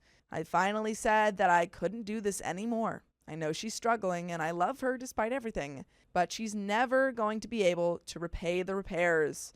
I told her I felt used and disrespected, and she told me I was making her unfortunate life about me and that I wasn't giving her a fair chance. You have given her more than enough. You've given her way more than most people, including your family, have given her.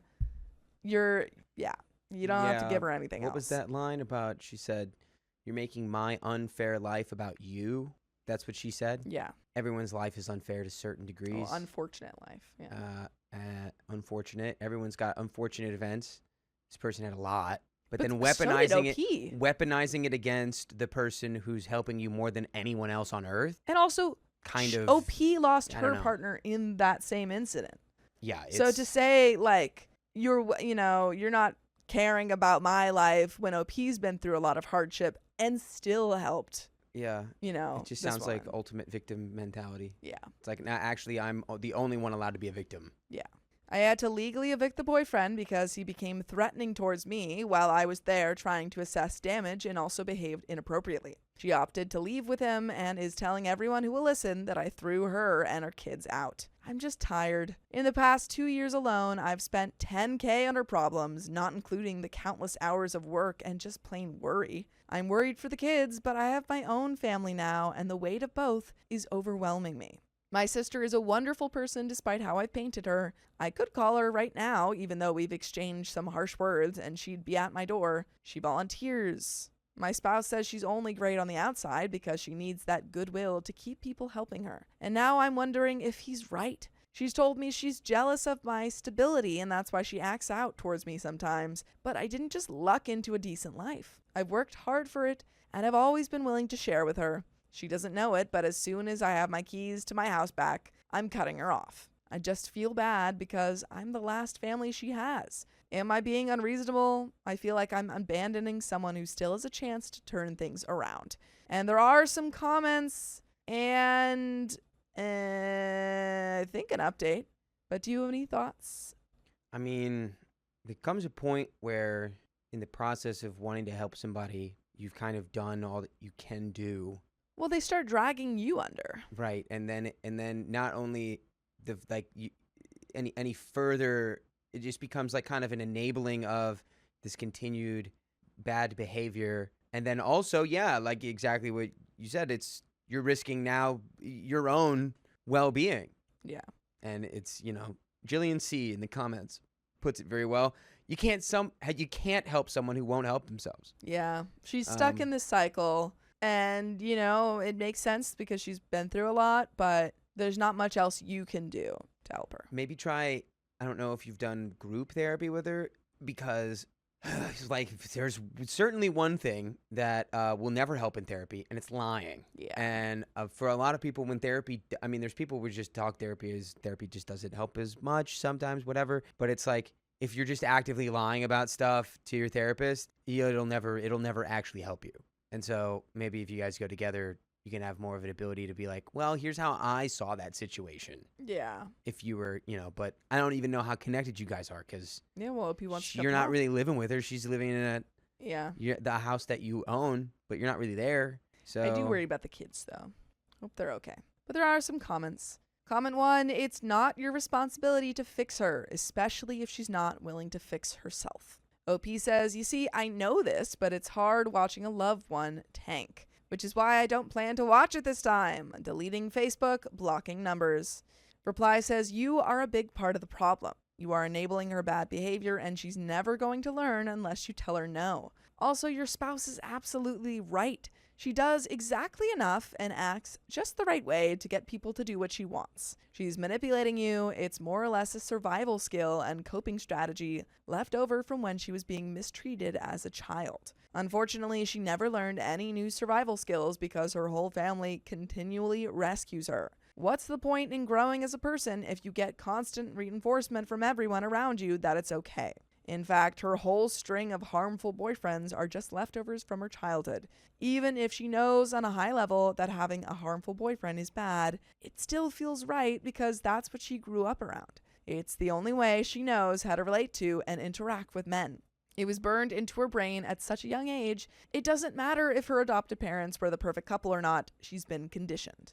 You are never going to be capable of fixing her, rescuing her, or getting her to understand what she's doing wrong. You throwing money, time, sweat, and tears into it is just dragging you down with the sinking ship.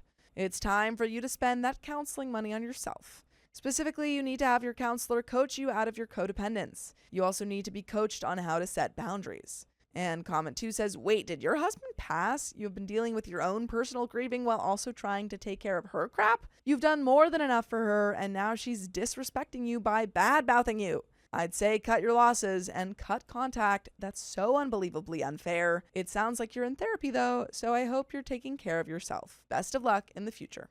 And OP says, yes, didn't mean to gloss over it, but this was getting long. This mess spans over most of our lives. I've since remarried. And comment 3 says, what will happen with the kids if you cut her off, though? And OP says, no idea. That's the bad part. And there is an update, but oof. Yeah, you've gone through a lot. If you can get the kids out of there, but I mean, it would be pretty hard legally to do that. But I think, put yourself first. Get yourself what you need because she's taking too much. Yeah, it's just an untenable situation. It's honestly way above my ability to advise anybody on. Yeah. I think a lot of, you got to look after yourself first. And it's not like you haven't tried, Yeah. but guilt makes us feel funny. Especially with the kids involved. And yeah. It's hard. It's hard to fully let go. But there is an update. This ended up being a mess. The day after I made this post was her final day to be gone from my house. On that very day, she and her boyfriend had a massive fight. The children ended up in my care temporarily. She wouldn't say what happened, even though it was obvious to everyone involved. The authorities allowed us to move all of her stuff back to my house. I didn't really know what else to do at that point. I won't bore you all with the details because none of them matter now, because there wasn't enough evidence about what happened to my sister. Her boyfriend didn't face serious consequences. She was allowed to take her children back after a few months. One of her children now resides with his father. The father went to court and got custody of him. My nephew has little supervision, and rumor has it that his girlfriend is pregnant. Oof. My oldest niece started acting out because who's going to stop her? She recently had to deal with an unplanned pregnancy and is angry at the world. One of the younger ones has become withdrawn because my sister moved her boyfriend back into my house. Don't let them. It's your house. Yeah, but then what happens? Then they're just Yeah. homeless? It's Ah. like it's an unwinnable situation.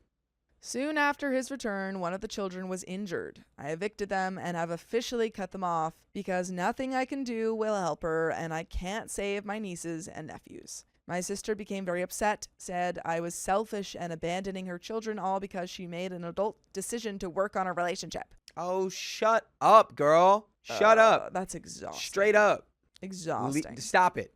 She's called me terrible names, mostly attacking my race and telling me that I was only successful because of government assistance. Wow. By the way, you can assist us by listening to full episodes of stories just like this, maybe a little bit happier, on Spotify, Apple Podcasts, or iHeartRadio, and search up OK Storytime. There is a little bit left to this story, but yeah, incredibly hypocritical, so there's just not really any point in listening to what she says, because it's coming from a place of, intense self-loathing, and she sees you doing better than her and knows that she's at fault for a lot of the things that have happened in her life, and so she's putting that on you. Yeah, telling you that you're abandoning her kids. Yeah, when you've offered her a crazy place work. to stay as long as she doesn't invite this terrible man over. Yeah, when you quite literally have been the only one not abandoning them. Yeah. Oh, but there is a little bit left to this story. It's ironic because she's on every program she's eligible for. Well, I've never even qualified for them. I did get scholarships for maintaining a 4.0, but I worked full-time through college to make sure everything worked out. And while she can pass for white, she's not actually white. She's just trying to hurt me now, and I can't allow it. She damaged my house significantly before she left. The destruction was extensive. She also left the utilities running to make the bills that were in my name enormous. So I'll give her one thing. She might struggle with everything else, but she's effective at burning bridges. And that's the end of that story. Yeah. Well, I mean, I think it's just cut her off because you've done everything that you can for these kids and for her, and they, can't help them. silver lining is maybe the kids will be really funny because it's Hopefully, certainly a if very they get screwed out of up this. dynamic. And that Yeah. usually makes the funniest people. So maybe they'll be funny. Maybe. But Good luck. good luck to the children and everyone involved Yeah. in that story. That's the end of it, though. And there's one more story, and we're going to get to that in a moment. Yeah, I mean, people are taking advantage of all of your kindness. You gotta, at a certain point, you gotta set boundaries for yourself of what you're willing to, where you're drawing the line.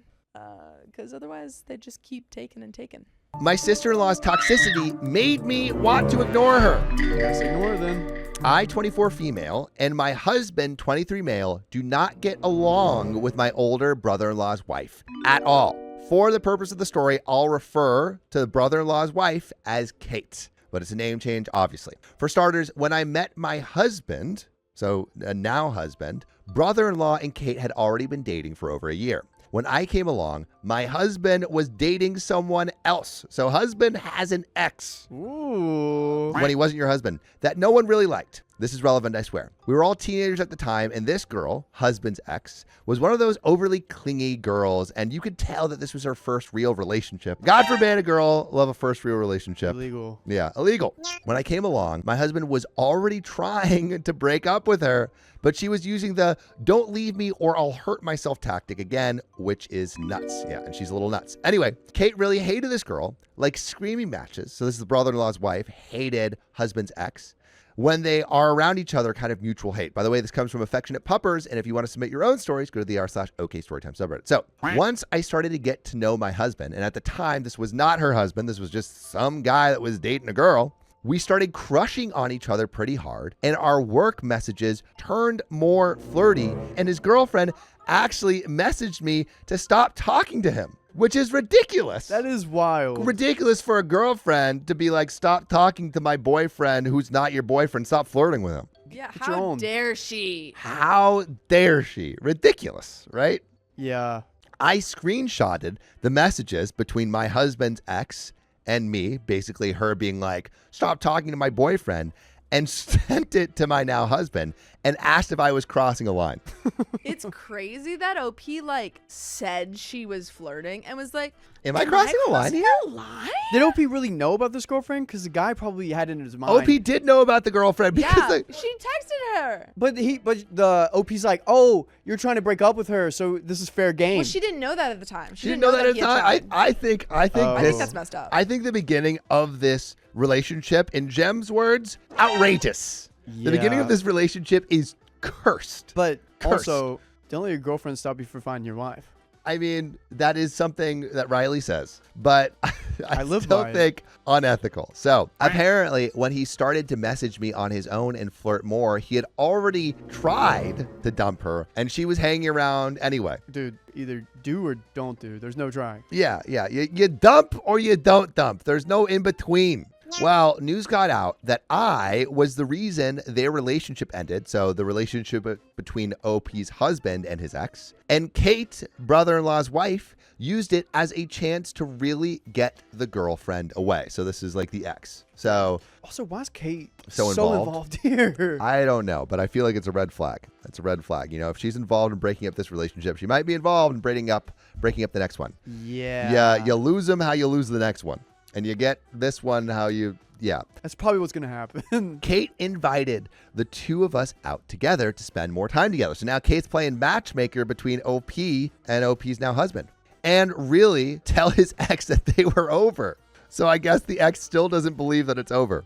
Here's where the issue with me and Kate starts. And before we get into that, I would just like to say how messy all of this is. Yeah. This is so ridiculously messy. Because you don't start talking to someone and flirting with them when they're already with someone, no matter if they're about to break up or haven't broken up. They're still in a relationship. Yeah. Nicole H says they were in high school. Sure. But now they're in a relationship that started from the cesspool that was this beginning. This is like so bad. But it wasn't until 2 weeks after my husband and I started dating and announced the news to everyone that she started to hate me. The ex. Okay. Or Kate, maybe. Maybe it's Kate. I'd learned later that I was supposed to get them to break up, not start dating my husband. So Kate was using OP as a pawn to break them up. Kate is evil. You were only a pawn, not the queen, OP. Because Kate wanted to set her sister up with him. Oh, interesting. Spoiler, I talked to the sister years later and she had no idea where this was coming from. She didn't even have a crush on my husband. From that moment on, she really laid it on thick, Kate did, how much she disliked me. Kate would mumble insults under my breath, tell my in-laws in private that I was a bad person, and tried to start a smear campaign against me so my husband would break up with me. It clearly didn't work. I love that Kate didn't check with the sister. Hey, do you like this guy? It was, no, you're going to get with him. I mean, Kate has her own plans. Yeah. Kate's going to make Kate's plans work regardless of how anyone else feels. You're right. And if it doesn't work in that world, she'll probably go play she'll play Second simulation. Life or something. Yeah. And make it work in that world. I actually was really bummed about all this because I didn't have a sister. I was looking forward to having a sisterly bond or relationship with Kate. And when that went the other direction, I went up to her in private at a family dinner and told her I was sorry if I had ever done anything to upset her, but that I really liked my husband and was hoping her and I could at least be friends. Aww. She stormed out after calling me a witch, and that made my in-laws really see her as someone different. Kate is pissed. She's crazy too. She's crazy. Kate broke up a relationship, which, didn't seem like it was great for OP's current husband. Used OP as a pawn, all to get OP's husband to date her sister. So then, next level crazy. Conspiracy theory to add on to that. So then she could take over the family business with her family. Because if Kate is married to the brother-in-law, and then Kate's sister's married to the husband, and if let's say the brother-in-law and husband have a family business, they can take that over and make it theirs. They can be the queens of the business. I mean, I think they're definitely trying to take over the family for sure. This is like old king vibes, This is how you unite kingdoms through marriage, bloodshed, and Machiavellian games. Well, I got closer to them this way, and they were amazing. So got closer to the family in-laws. Okay.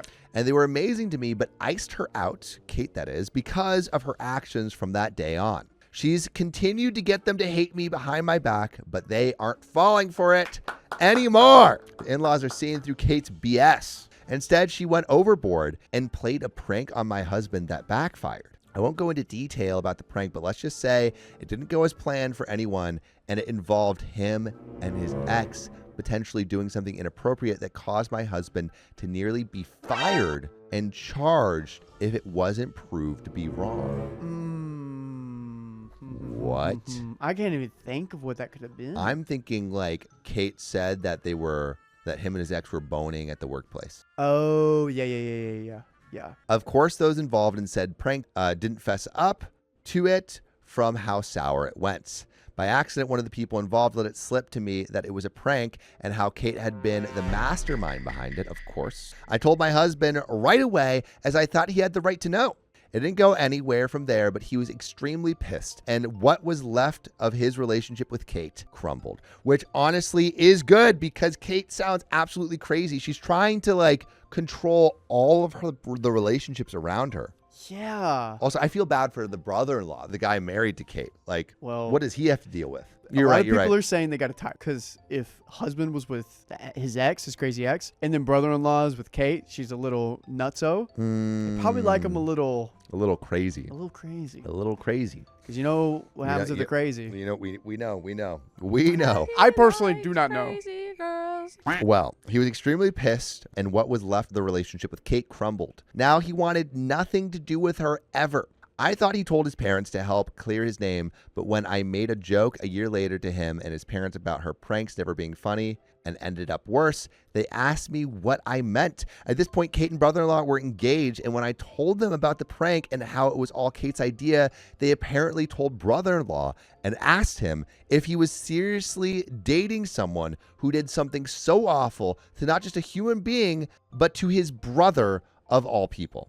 So not only did OP break up a relationship, she broke up an engagement. And you know this is how she did. She was like, yeah, and just after the prank. And the parents were like, what? It's like, well, you know, when Kate did the prank. And they were like, what are you talking about? And she let them figure it out? Yeah. Oh, you don't? Oh. You didn't know? You didn't hear about the prank? Okay, you Yes. didn't tell them? Feels like a movie. Yeah. I mean, like, I feel like both OP and Kate are kind of playing the same game. Yes. I feel like they're two sides of the same coin on opposite ends. Yeah. Like they're like Dark Vader Yoda, except if both of them were evil. Yes. It's like Thank you, Sam, for immediately proving my point when I to Reese's My Pieces. What? Reese's My Pieces says, thanks, guys. Happy to sit with you guys. Hope you don't mind a nerd at the cool table. And I said, we're all nerds here. And then you said, Yoda. I was gonna say Hitler and Stalin like fighting against each other. Hey, you know, that one's better. That one's better than you. I like Hitler and Stalin better. Whoa! Wait, clip that, clip that. Wait. You heard it here first, folks. Yeah, yeah. Oh, Hey, please don't clip that. Please don't clip that. This man is traveling a lot, Bro. whatever that means. I think that is a more apt metaphor than my Yoda Dark Vader. Well, this caused a huge rift between brother-in-law and his family. After they were married, so they still got married, Oh no. brother-in-law and Kate sort of dropped everyone, but that was fine with me and my husband, who saw her as the only evil and cruel one at this point. Because you know brother-in-law doesn't see her as evil. She's like, oh, all these people, you're a victim. All these people are doing these bad things to you. Yeah, I mean, brother-in-law is getting everything from Kate, you know? Also, Kim Fine said, and so that's who knocked Elon off his throne. Guys, please. Guys, please. Yeah, the posters on Sam's wall, crazy. Yeah. Yeah, Viva la Revolution, or I don't know, whatever. Viva la revolution! You decide what revolution. But skipping ahead a few years, Kate only iced me out more and more. When she had a kid, she hated when their kid would talk to me or like being around me. I had always worked with kids, so I will brag about being good with small children and how they tend to like me, which pissed her off. When husband and I got married, she tried to play nicer, seeing I really wasn't going anywhere, but it didn't last long. The passive aggression and backhanded comments came back quickly. I feel like they're both doing it to each other. Guys, can we do a poll really quick? Do we think Kate and OP are playing the same games? Because it feels like they are. They definitely are, and we're not getting any of the bad things. Are they the same or are they different? Kate's the problem, both the problem. Yeah, I like that. The passive aggression and backhanded comments came back quickly. It wasn't until I got pregnant a couple months later after her announcement that she went off the rails. She started acting like she was helping me by telling me what I needed to be doing, what needed to be read or get, but I only smiled and told her I'd look into it. I mean, that feels like Kate's actually trying to help with baby stuff. I don't feel know, like, but- I don't know. I feel like Kate's actually helping there. But Or at least, how is it being helped? It's like OP does something and it's like, well, you know, this would be actually harmful to the baby. yeah, Is that's it true. that way? It could be that, or it could just be like, hey, you should read this baby book that I was reading. Yeah. She hated I wasn't looking up to her and taking her advice as gold. Trigger warning for expecting mothers for what I'm about to say. When I wasn't taking her words seriously or treating her like a queen that knew more than me, as well as my pregnancy going smoother and having less issues, as well as having the gender she wanted, she flipped out. As you can see, she's playing a little bit of games. Go back. Can She's you playing pull games. that up a little bit again, Sophia? She said, as my pregnancy was going smoother and having less issues. You didn't have to put that in there. Okay? Yeah. She's like, my pregnancy is so much better As well than as having the Kate's. gender she wanted. And Yeah, she yeah. felt it. Did we say it? Did we get the gender? Yeah. No, I Okay, don't so think we she's got the like, gender. oh, Kate, you wanted a boy? Guess what I got? A boy. A boy. I'm so sorry. It's so Ooh. sad that you weren't able to get a boy like Get me. wrecked, Kate. Yeah, dude, they're playing the same games. They're Like playing people the are saying same like games. Kate started it. I think probably yeah, but I feel like they're both matching energies. Yeah. Kate started telling me horror birth stories about what could go wrong, how one of her friends nearly passed away, and warned me everything that could happen. I knew she was saying it to scare me, but I was freaked out a little. When I was about 7 months along, she started having bad issues and was telling me to look out for certain signs, and I told her I wasn't having any problems or serious symptoms like she was experiencing. With a bit of rage in her eyes, when we were alone in the same room, she told me to be careful, because first-time pregnancies usually end in miscarriage or stillborn. Because I don't know what to expect, the chances were higher for me. And this really did it for me. I stood up. I told her to go F herself loud enough for everyone in the room to overhear and told my husband we were leaving. I cried so hard and booked an appointment for the next day to check on my baby because I was so scared. My husband told his parents what was said after, and I bawled my eyes out to him. I was born with the umbilical cord around my neck and passed away for 2 minutes, so I was already freaking the heck out. Yeah, same. You were born with your umbilical cord around your neck? And I had something in my mouth where I didn't breathe for like the first few minutes of my life either. So like Loki shouldn't have been here. The doctor was spinning me around the room and like patting my back and all the things, like shaking me upside down. And then he went, there's something in my mouth. And I'm like, and I got the purple gun. And then I was a baby. Yeah, That's crazy. Riley almost wasn't here. I know. So like whenever people were like, I was born ready, me, I was not born I ready. was not born ready. Oh, wow. I didn't know that. That's crazy. I know. Little blue baby. You did? You talk about it all the time. I do, yeah.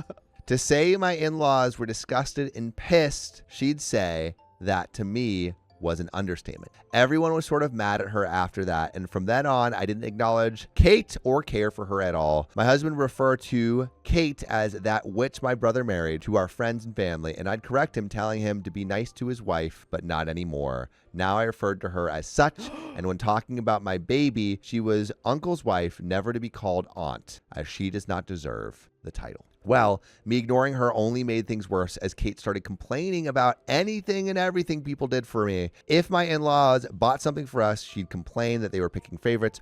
Already something she said about me and my husband being their favorites. So it wasn't new. If they asked me about our baby, she'd get mad. I dared to say I was looking forward to something or enjoying the princess treatment by my husband and my side of the family. Once I asked my husband to refill my drink. I was constantly thirsty while pregnant. I smiled at him and said, please, in the nicest way I could, since it was hot and I was already asking him for so much help, being as far along as I was. Instead of rolling his eyes, my husband kissed my head, then my belly, and said, yeah, what did you have in mind? Like I said, some serious princess treatment. It sounds like OP's getting the princess treatment, which is good. Then a few seconds later, brother-in-law walked in, and she told him to get her more water, and he had some excuse about being in the middle of something. It was really awkward after that. More so, wait. So OP asked for water, and then Kate's And then doing the same Kate thing. asked for water, and she's like, watch this. My husband can do it too. And she's like, water, please. And he's like, Oh, I got a headache. oh, yeah, sorry, babe. Can't do that. Oh no, this doesn't look good because like OP's getting everything easier pregnancy, the gender she wanted, Yeah. princess treatment, and then poor Kate. Yeah. Dude, I feel like OP lives for Kate's destruction. Hope he's watching like. Yeah. Yes. You know Yes. she's making faces like that to her in between like the family talking. She's like, and then kind of like and Kate's like, goes she on. did it. And Opie's like, what are you talking about? Yeah. I didn't do anything. Also, it seems like everyone is saying Kate is the problem and not both of them. I don't know if I fully agree. I think Kate is jealous, and this is all caused by her jealousy. But I think OP's like pushing. her OP's buttons. fueling Oh it. yeah. Yeah. It was really awkward after that, more so since my husband took that time to walk back with a drink and say, "Here you go, love." Yikes. After the babies were born, there were some added complications with her birth, resulting in her baby being underweight, nothing dangerously of high concern, just not what parents want to hear. My baby, on the other hand, was in the high 80 percentiles, so they were pretty big, weighing and being only slightly taller than their cousin born a month earlier. I love all the comparison. When their oldest wanted to hold her baby, Kate told them, "Careful, your cousin is smaller, well, technically only younger," to make fun of my big baby. I only rolled my eyes, but my mother-in-law said something about my baby being happy and healthy, which pissed Kate off even more. By the way, if you don't want to piss us off more, you can listen to full episodes with stories just like this. Go to Spotify, Apple Podcasts, or your favorite podcast app and search OK Storytime. There's another relevant update, but what do you think, Riley? Since the beginning, Kate wanted to be where OP is. She wanted the family on her side. She wanted to be doing better than a OP. But now the tables have turned. Tables have turned. And OP's in the office seat looking at whoever's in front of her. Yeah. Oh, Yeah. it's a beautiful thing. It's a beautiful thing, but I also feel like Kate and OP kind of have a little bit of a match in energy. Kate is worse, to be Yeah. clear, but I don't know. Because- Maybe I'm off base and tell me if I am. But Well, no, you are on base because if it wasn't that, OP would be like, it's just kind of unfair. I want us to be like, be good together and things. Yeah. But she's doing little quippets of Yeah, like, my OP's baby's like- better. OP's poking. But we got a little bit more to this story. So because Kate already hated me, because she never really made an effort with my husband and is now angry with my kid for existing, I don't acknowledge her. I don't say hi. I don't look in her direction and completely ignore her when she's around. I say hi and talk to brother-in-law and their kids, but that is it. I no longer go out of my way to try to be nice to her or include her on anything. I wish things were different, and I know it would be easier on my in-laws if we did get along, but they understand and don't push it on me to make changes. They actually tell me that I don't owe her anything since I've tried to play nice for so long already. I feel bad sometimes as I know she doesn't have a lot of friends or support system like I do, but she brought that upon herself. I also really hope our relationship doesn't affect our kids one day, even though that's wishful thinking. As much as I know it's easier on everyone to keep playing along with the narrative, we at least can stand to be in the same room together. I can't bring myself to do it anymore. Not a smile, not a wave, not a head nod, nothing. Am I the a-hole? I think you're less an a-hole than Kate. But I think because you're doing little jabs, I think you are a little bit the a-hole. And also, I think like OP's kind of like, this is pretty standard behavior from her the whole time. Like she flirts with someone's boyfriend, and then it's like, Yeah. what did Literally I do from that? the beginning. Me? Like OP is not making great decisions. No. She kind of, and yes, I know they were in high school and whatever, but still, like, shows that's fairly true. I did forget they were flawed. in high school, but like, Still shows fairly flawed Yeah. character. She's trying to make herself look like the angel, but we see Yeah. through that. yeah. Yeah. Well, I do think that's a good point because I did forget the ages. Yes, I but think she does right- in writing it now. She doesn't like admit like, oh, I was young, I was dumb. Like that was like, Well, I think she's still young and dumb. Like she's in her early 20s, like, or she's yeah, my she's age, 24. Yeah, she's an idiot. Absolutely, like anyone that age is an absolute imbecile. I agree. How dare you? I'm there too. Yeah, and that is where this story and My girlfriend's sister's boyfriend has a crush on her, and it's weirding me out. 25 male. I started dating this girl, 22 female. It's only been 3 to 4 months, but a lot has happened since then. She has a sister, 18 female, and her sister has a boyfriend, 21 male, and they've been together for 6 months. When I first met her sister and her sister's boyfriend, I thought they were cool. We always hung out and even lived together in one room at one point. My girlfriend and her sister's boyfriend got along pretty well, but sometimes I think it was too much. By the way, this comes from Blaze360, and if you want to submit your own stories, go to the r/OKStorytime subreddit. Little by little, I started noticing something weird about sister's boyfriend. At first, I felt he was too friendly with my girlfriend, like too close. But I always thought, maybe I'm tripping. That's just how they are. It's nothing. And left it alone. Then more weird crap happened. One night, all 4 of us went out to a bar, and he grabbed my girlfriend and started to dance. Nothing wrong with that, but it was the way he then started to grab her and dance with her like it was a back in the day basement party. It felt weird to me because she tells me they're like brother and sister. Brothers and sisters don't dance that way. I ignored that situation and kept it moving. Another time, we went out again, and right before going in the bar, he decided he wanted to take some pictures. So he gives my girlfriend's sister his phone and tells her to take a picture of them. Then they switch, and my girlfriend takes a pic of them too. The weird part was that if you were to compare both pics side by side, and I asked you which one of these two he is in a relationship with, you would pick the one he took with my girlfriend. A picture says 1,000 words. While my girlfriend was just taking a picture to take it, the way he grabbed her and looked at her was basically how me, as her boyfriend, would grab her and look at her. She posted that pic, but deleted it after I said it was weird, and people kept asking her, who's the lucky guy? At this moment, I was 80% sure that this kid had something for my girlfriend. As time went on, my girlfriend and I got real serious. His behavior towards me started to change. Every time I would hug and kiss my girlfriend or show her any affection, I'd feel the hate in his eyes. He'd mentioned to my girlfriend how things are different now, how she chose me over her family, him and her sister. He would make plans to go out to eat, but would make it clear that he just wants them three to go. When my girlfriend would say no, he'd get angry. It got to the point where one night my girlfriend's sister and her boyfriend came over. Everything was all good. I wasn't there yet, but when I arrived, she mentioned he was being weird towards me. It was like that the rest of the night. When they left, I finally decided to have that talk with my girlfriend. We had a long talk about that situation and other things. At first, she didn't see things the way I saw them, but started to put two and two together. She didn't want to accept the possibility that her sister's boyfriend could want her. She was not convinced, but agreed that she might have unknowingly condoned his actions and that she'd be a little less friendly. At this time, it was 10 a.m. and we still hadn't slept. Her phone made the notification noise. I looked over at the phone next to me and it read, "Let's F."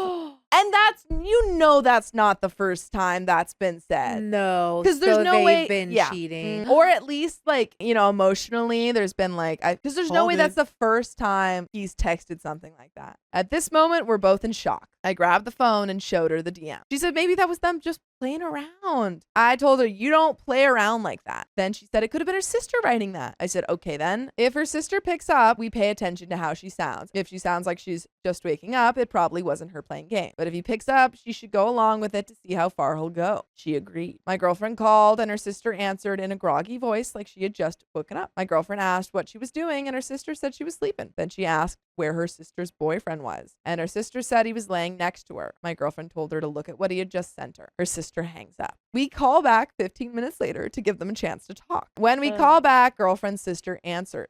In the background, we could hear they were arguing. A few seconds later, she hangs up and we don't hear from her again for the rest of the day. A few days later, they explained that his page got hacked. And it was one of his exes that had written that. That is the stupidest lie. Girl, how much you gonna get gaslit here? These two sisters have one thing in common, and it's that they'll believe literally anything that someone tells them. They're both doing it too. They're like, oh no, maybe it was this. Yeah. I don't know how he managed to make his girlfriend believe that, but it must have been tough. It took him all day. My girlfriend believed him, but still had her doubts. I, on the other hand, don't believe it for various reasons. My girlfriend and I spoke about things, and she said she'll keep her distance. Either way, I let it go and decided to move on. He would continue to come around, but it wasn't the same. A few days went by. Yesterday, I call her to talk and see how her day is going. She picks up crying. She says she's at her sister's house.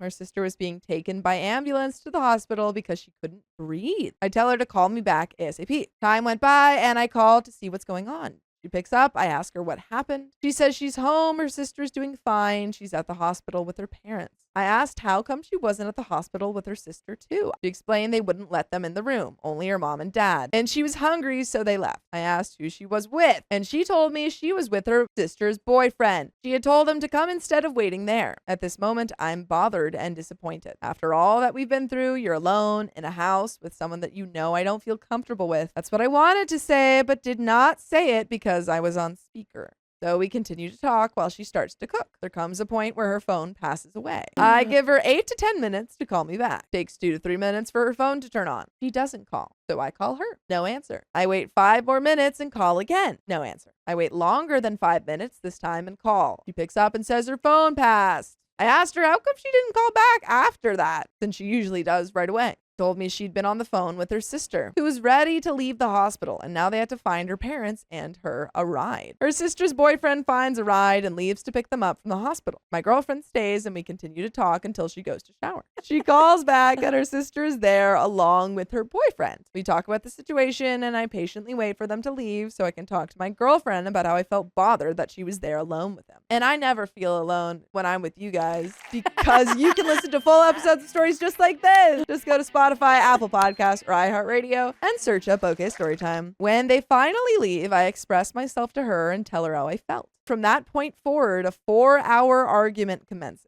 She says that I have no right to feel that way. That's her brother-in-law. And that there was nothing at all wrong with him being alone with her. I tell her that I do have the right to feel bothered. It might be your brother-in-law, but things changed when you received that text message from him. I feel disappointed because you said you would keep your distance. Being alone in a house with him is not keeping your distance. I'd like to know what you guys think. Am I overreacting, or do I have a point? Am I the only one that thinks it's weird? What would you do in my shoes? And there are some comments. Comment 1, the only time a guy has texted me let's F is after we've already done it. Reply, and it just so happened to come when they've been having a long, unexpected talk together. Sounds like boyfriend thought she'd be alone at this time, like normal. I would lay down money that it was not the first message of that kind. I would put that money down too. Double those bets. OP says, this is something I've never completely thought of. Yeah, let's think about it. She has never given me a reason not to trust her until now. I know the passcode to her phone, and not because I've asked, but because she's given it to me. Her notifications are normal, not hidden. She doesn't keep her phone on silent, is open with me when someone texts her, is not fidgety if I grab her phone. She doesn't have any other phones. Basically, she's never really raised any suspicions that she could be up to no good. Okay, so then I'm like, maybe this was the first time. And this sister's boyfriend is just in his own world. Yeah, and he's like, oh, I'm going to do He's it. like, you know what? Yeah, I know she likes me. She's so into it. I'm just going to send it. Yeah, maybe. If this really is true, then she has reached a level of cheating and manipulating that is breathtaking, and I'm dumb as heck. I'll be seeing her tonight to have a conversation, and I will have to try and find a way to make her admit these things. But it's a sensitive subject. I can't just start accusing her of effing her little sister's boyfriend. Even if that's not true and they never effed, I don't think I will be able to continue this relationship. If it's only been 4 months and I'm already going through all of this, I don't think I want to deal with someone that won't take my feelings about a situation into consideration. Anyways, tonight I will talk to her father in private about things so that if I decide to end things with her, at least he'll know why I'm leaving his pregnant daughter. What? Sorry, what? What? She's pregnant? Yeah. Where did Way to bury the lead. Yeah, where was that? You never said, unless I have terrible reading comprehension right now. Where was that? You never said she was pregnant. That's a pretty big thing. Out of respect to him. I will also talk to her, and depending on how the conversation goes, I'll be single again. Dudes, that's the end of that story. Yeah. This was 7 years ago, and there hasn't been an update since. No. I think that she cheated. And this is his girlfriend, right? Yeah. And I think that she was cheating with the boy, because the boyfriend's 21. She's 22. I think that she cheated, finds out that she's pregnant. OP comes along. She's like, perfect. Now I don't have to tell my sister that I effed her boyfriend and I'm having a baby. Cover it up with the relationship. With OP. That's crazy. Yeah, you're having a baby with this girl? And I feel You've been together for 3 to 4 months and you're having a baby with her? That's wild. He said he's gonna talk to the dad, and I think he already did talk to the dad. So man. I know there's no update. Yeah, I'm looking at it, and there's nothing. Yeah. Okay, well, first off, like, figure out if that baby is yours. Yeah, but if you were cheating, wouldn't you like not give them your passcode and like be very? We've read a lot of cheater stories where they're like, yeah, you're open access to my phone. How do they hide it? I don't know. They think that they can get away with it, or they like talk to the person. They're like, don't send it at this time or something like that. Because they're smart. Yeah. There's a whole thing. They think they can get away with it, and they're stupid. My sister dislikes my boyfriend, and she's making it obvious. Just not make it so obvious, okay? I, 26 female, have started living together with my partner, 26 male, after years of a long-distance relationship in different countries. We are both very happy. However, my sister, 26 female, is in no unclear terms has let it be known that she does not like my partner and does not like the idea of us living together. It's been a few months since I stopped talking to her and I miss her, but upon reflecting over everything, there are a lot of warning signs that make me question whether moving forward is actually an option. By the way, this comes from Tempership, and if you want to submit your own stories, go to the r/OKStorytime subreddit. So, she expressed her views many times before he came. I listened and tried to have a conversation and challenge some of those views. I felt it went okay. Okay. Warning sign number 1. When I told her we were looking at ways to help him immigrate here and how difficult it is to move countries in the process is starting to stress me out, and the fact there is economic collapse and bombings in his country, and I fear for his life, I was crying at this point. Her response was that I could just end the relationship and then I wouldn't have to worry. Well, that's not a reason to end the relationship. I mean, I think. you don't have to worry, but Sure. Warning sign number 2. He arrives. First week, she video calls me a few times to chat and pretends that he doesn't exist. She doesn't ask how he is getting on moving countries and leaving everything familiar behind. I left it for the time being because I knew she was still getting used to the idea. Warning sign number 3. On one call after we ended, she messaged me to go to another room so she could call back. I was confused. We had just finished talking. I asked if she was okay. A lot of back and forth, but I relented. She called to grill me about my apparent eye bags. She's been commenting on my bags since I was 14, and to make sure that my partner hasn't been making me cry. I was floored. I asked why on earth would she just say that, and she said that she was just making sure that her sister was okay, and came up with this safe word that she made me promise I can use with her even if I ever need to. My partner, of course, noticed this when I returned and asked if everything was okay with her and if she needed help. Over the next few weeks, she would make comments that it is taking me longer to answer the phone than usual, so something must be up or I don't want to talk to her. She then tried to say that I stopped picking up altogether after I missed maybe 1 or 2 calls. I said I can literally show her proof I had not missed any of her calls, but she didn't care. okay. This is my hot take from what I'm just seeing here.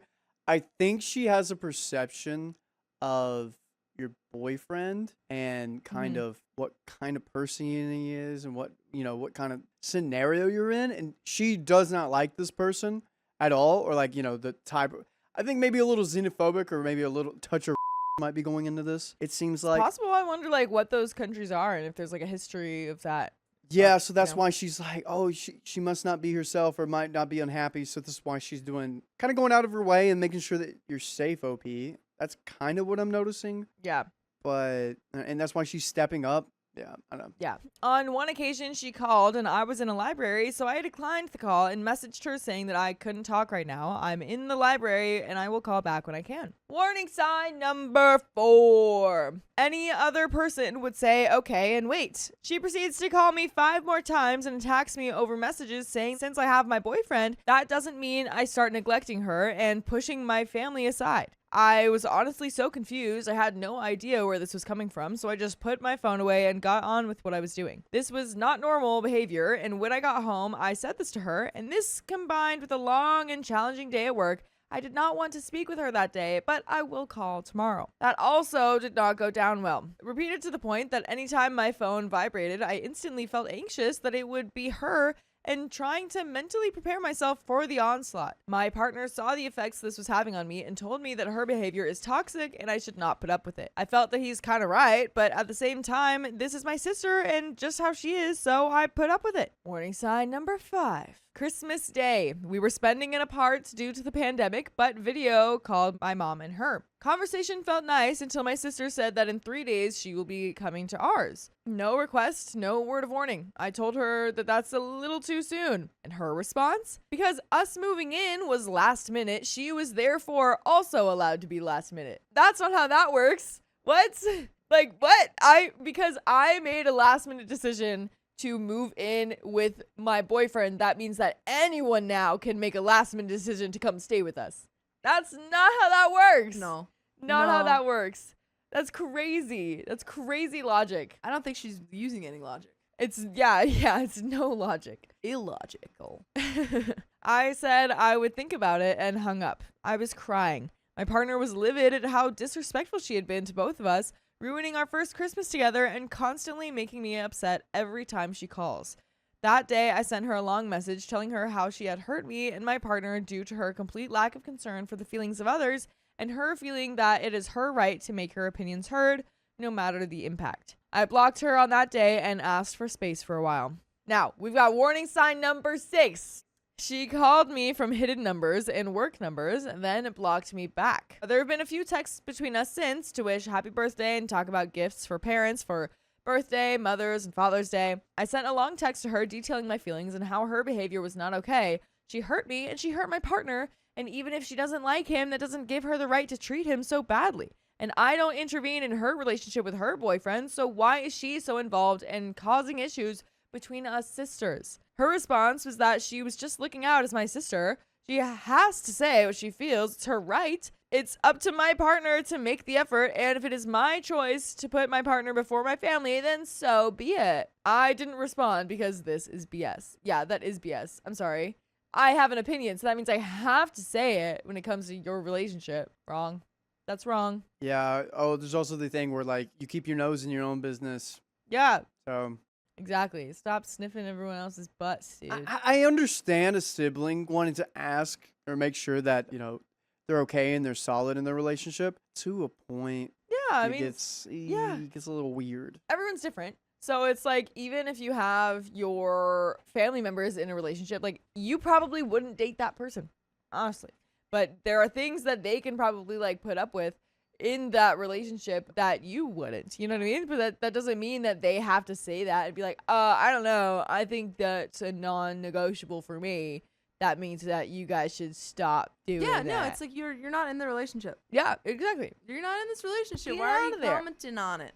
Get out of there. Get out. I was hoping for an apology. My partner believes I should insist on one before trying to resume contact. I know my sister, and this is the most I will get for the time being. My mom thinks this too. She needs to work on her attitude and how she interacts with people, because although this is the worst, I've seen it with myself. It is definitely her default, and it's not healthy for her or her relationships. Life is short. Too short to have negative and hurtful people in your life, but also too short to not try to make amends somehow if it is possible. This has been the only significant rift between my sister and I. I don't know what to do from here. Any advice? And we do have an update. Yeah, man, I don't know. I mean, it's hard because there are some situations where it's like, okay, yeah, you are pushing out your family, or like you are acting differently because of your relationship or whatever, and then other people outside of your relationship have to be like, yo, this isn't cool. This is not a cool relationship. You're not happy. Like, as your sibling, you know, I'm gonna let you know this isn't great. But this seems like everything isn't like valid. She doesn't have anything that she's actually going off of. Like, everything, there's nothing that we're hearing anyway from her reasoning and stuff is not actually reasons to break up with someone. Exactly. And that's like, I feel like as an individual, when you're in a relationship, you have to be really attuned to what those red flags are. Yeah. To know when it's just like when the red flags are coming from your family and when they're coming from your partner. Yeah. Which is hard. It's hard to make that Exactly. decision. The thing is, though, like I see where the sister's coming from, because I've seen siblings like worry about other relationships where they should not be in.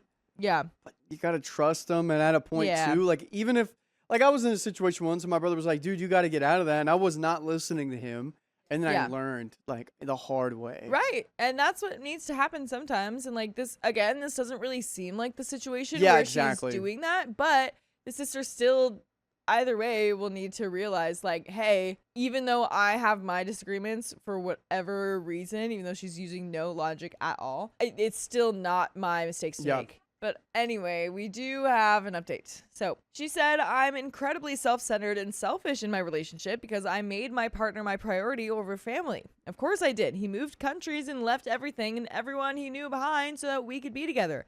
I needed to spend a lot more of my time and effort on helping him adjust. But in no way does that mean I stopped caring about her. She went on about how I had been so hard to reach when he first moved in, how I stopped picking up the phone and took longer to respond, indicating to her that I was happy in my little bubble and didn't care about anyone else. I have physical proof that I missed maybe 1 or 2 of her calls, but called right back, but she refused to acknowledge this. I explained that he is now my family, so he is as important to me as my sister and parents are, and if anything was to happen to me, he will be the one to help me or look after me as we live together. As far as I'm aware, this is perfectly normal to prioritize your new family that you've created as an adult and who you share a life with. She feels that it's not, and that whoever she lives with I will always be her number one priority. I told her that that's crazy. She told me it's crazy that I wouldn't put her as my number one. Is this self-centered of me to think this way? She accepts that her behavior upset me, but I should know that that's just how she is. She's always been like that, and her boyfriend accepts it, so why don't I? I expressed that her attitude has always upset me, but I always just used to let it go. But that doesn't mean that the way she talks and does things is okay. Her view is that it's my fault for being so sensitive and that I always play the victim, and I'm doing just that right now. I said what she did was unacceptable and she needs to recognize the hurt her actions caused in me. Am I playing the victim? No, dude, no. Her saying like you're playing the victim, you're doing that. It's like, my goodness. Yeah. Like I know OP is saying that she's doing things too, but OP is mostly just saying like, hey, I was hurt by this, you know?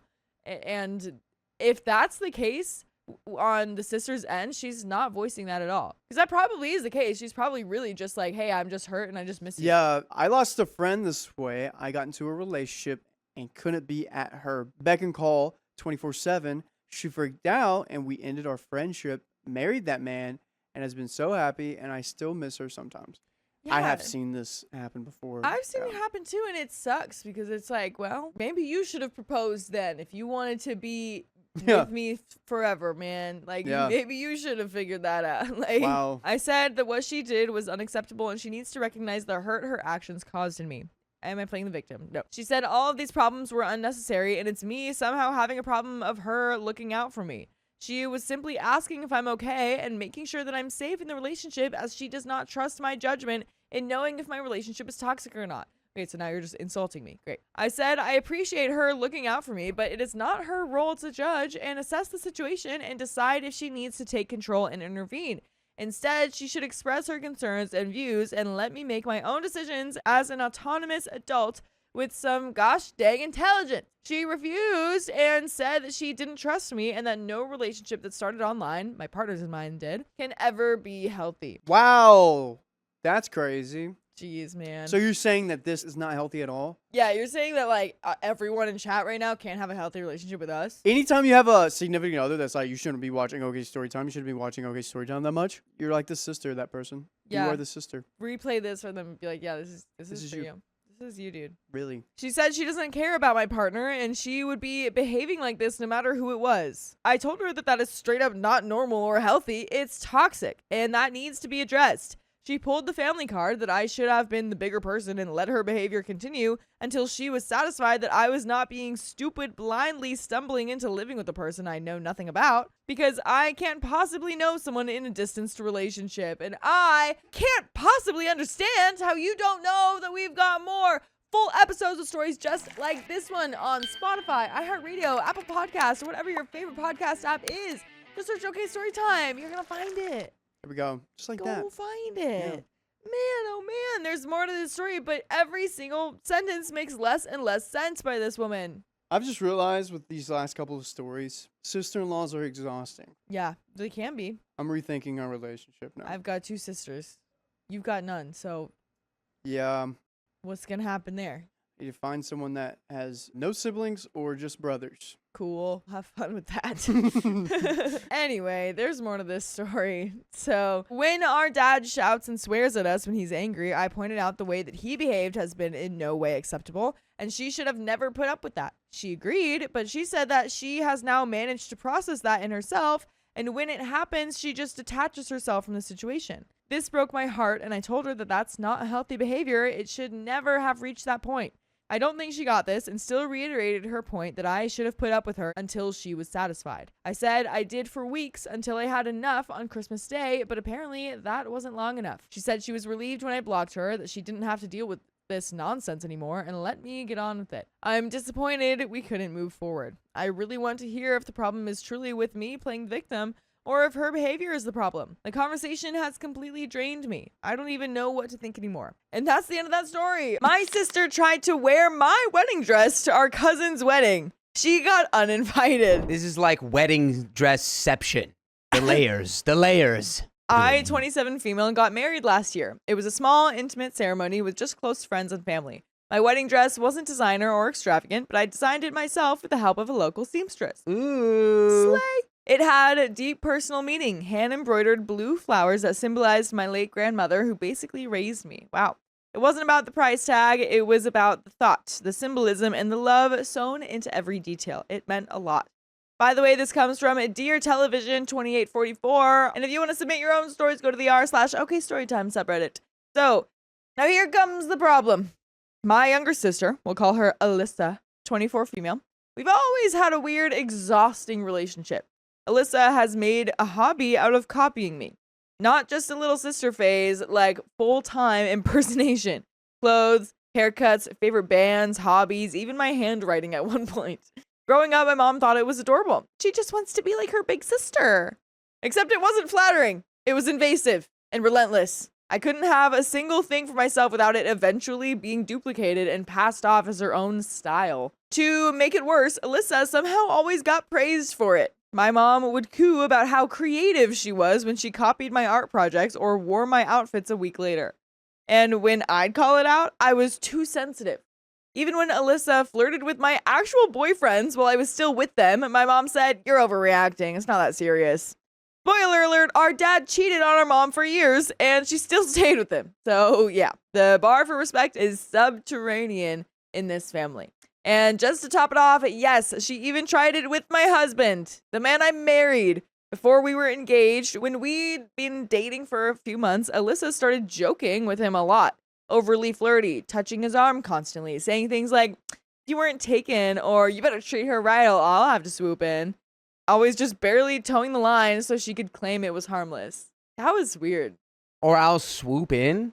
That, honestly, With, like, that the most- sounds like she would swoop in and start dating her sister. Like, Yeah, that's just, I don't know. That's just strange. like Obviously, treat her hideous right or laugh. I will. Like, Yeah. A Yeah. very hideous laugh, like a "you got this," like a little witchy laugh. yeah. That's Perfect. weird. It's weird. Weird, dude. He told me about it, and honestly, that should have been the moment I cut her off completely. But my mom convinced me to let it go again. She's just teasing. She's always been playful. No, she's always been disrespectful and enabled. Fast forward to this month, our cousin Rachel is getting married, and we're both bridesmaids. Everyone's excited. It's going to be a fun weekend. About a week before the rehearsal dinner, Alyssa sends me a selfie of the dress she's planning to wear to the dinner, all smiley and proud of herself. I open it, and for a second, I'm confused. Then my stomach drops. It's my wedding dress. I don't mean similar vibes or a similar color. I mean, it's my exact design. Same neckline I sketched by hand, the same embroidered blue flowers in the same pattern placement, the same silhouette, hemline, fabric choice. I literally worked with the seamstress for months, making sure the flowers were placed around the waist just right. And there it was, on her. She had found someone on Instagram and had it copied, like it was a Pinterest dress or something. And all she said was, "Isn't this so cute?" Yeah, it is cute because I'm the one that designed it. I called her. I asked her, calmly at first, what on earth was she thinking? Her answer, "You're married. You wore it. Let someone else enjoy it. It's not that deep." Not that deep. She basically ripped off the most meaningful piece of clothing I've ever owned, and she wants me to be what? Flattered? Yeah, it'd be different if it was like a t-shirt from Target. Yeah. It's like, this was like a custom made, like, worked on it for months type job. Yeah. Absolutely. Yeah. She designed, and also it's like, if they're gonna be bridesmaids, does the bride not have like an idea of what they should be wearing? Like, this is not the thing that you get your own just separate custom made dress. Yeah, not even like that.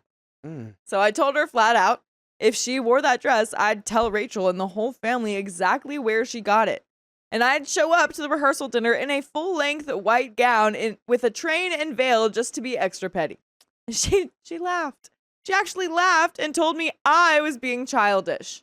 Okay, game on.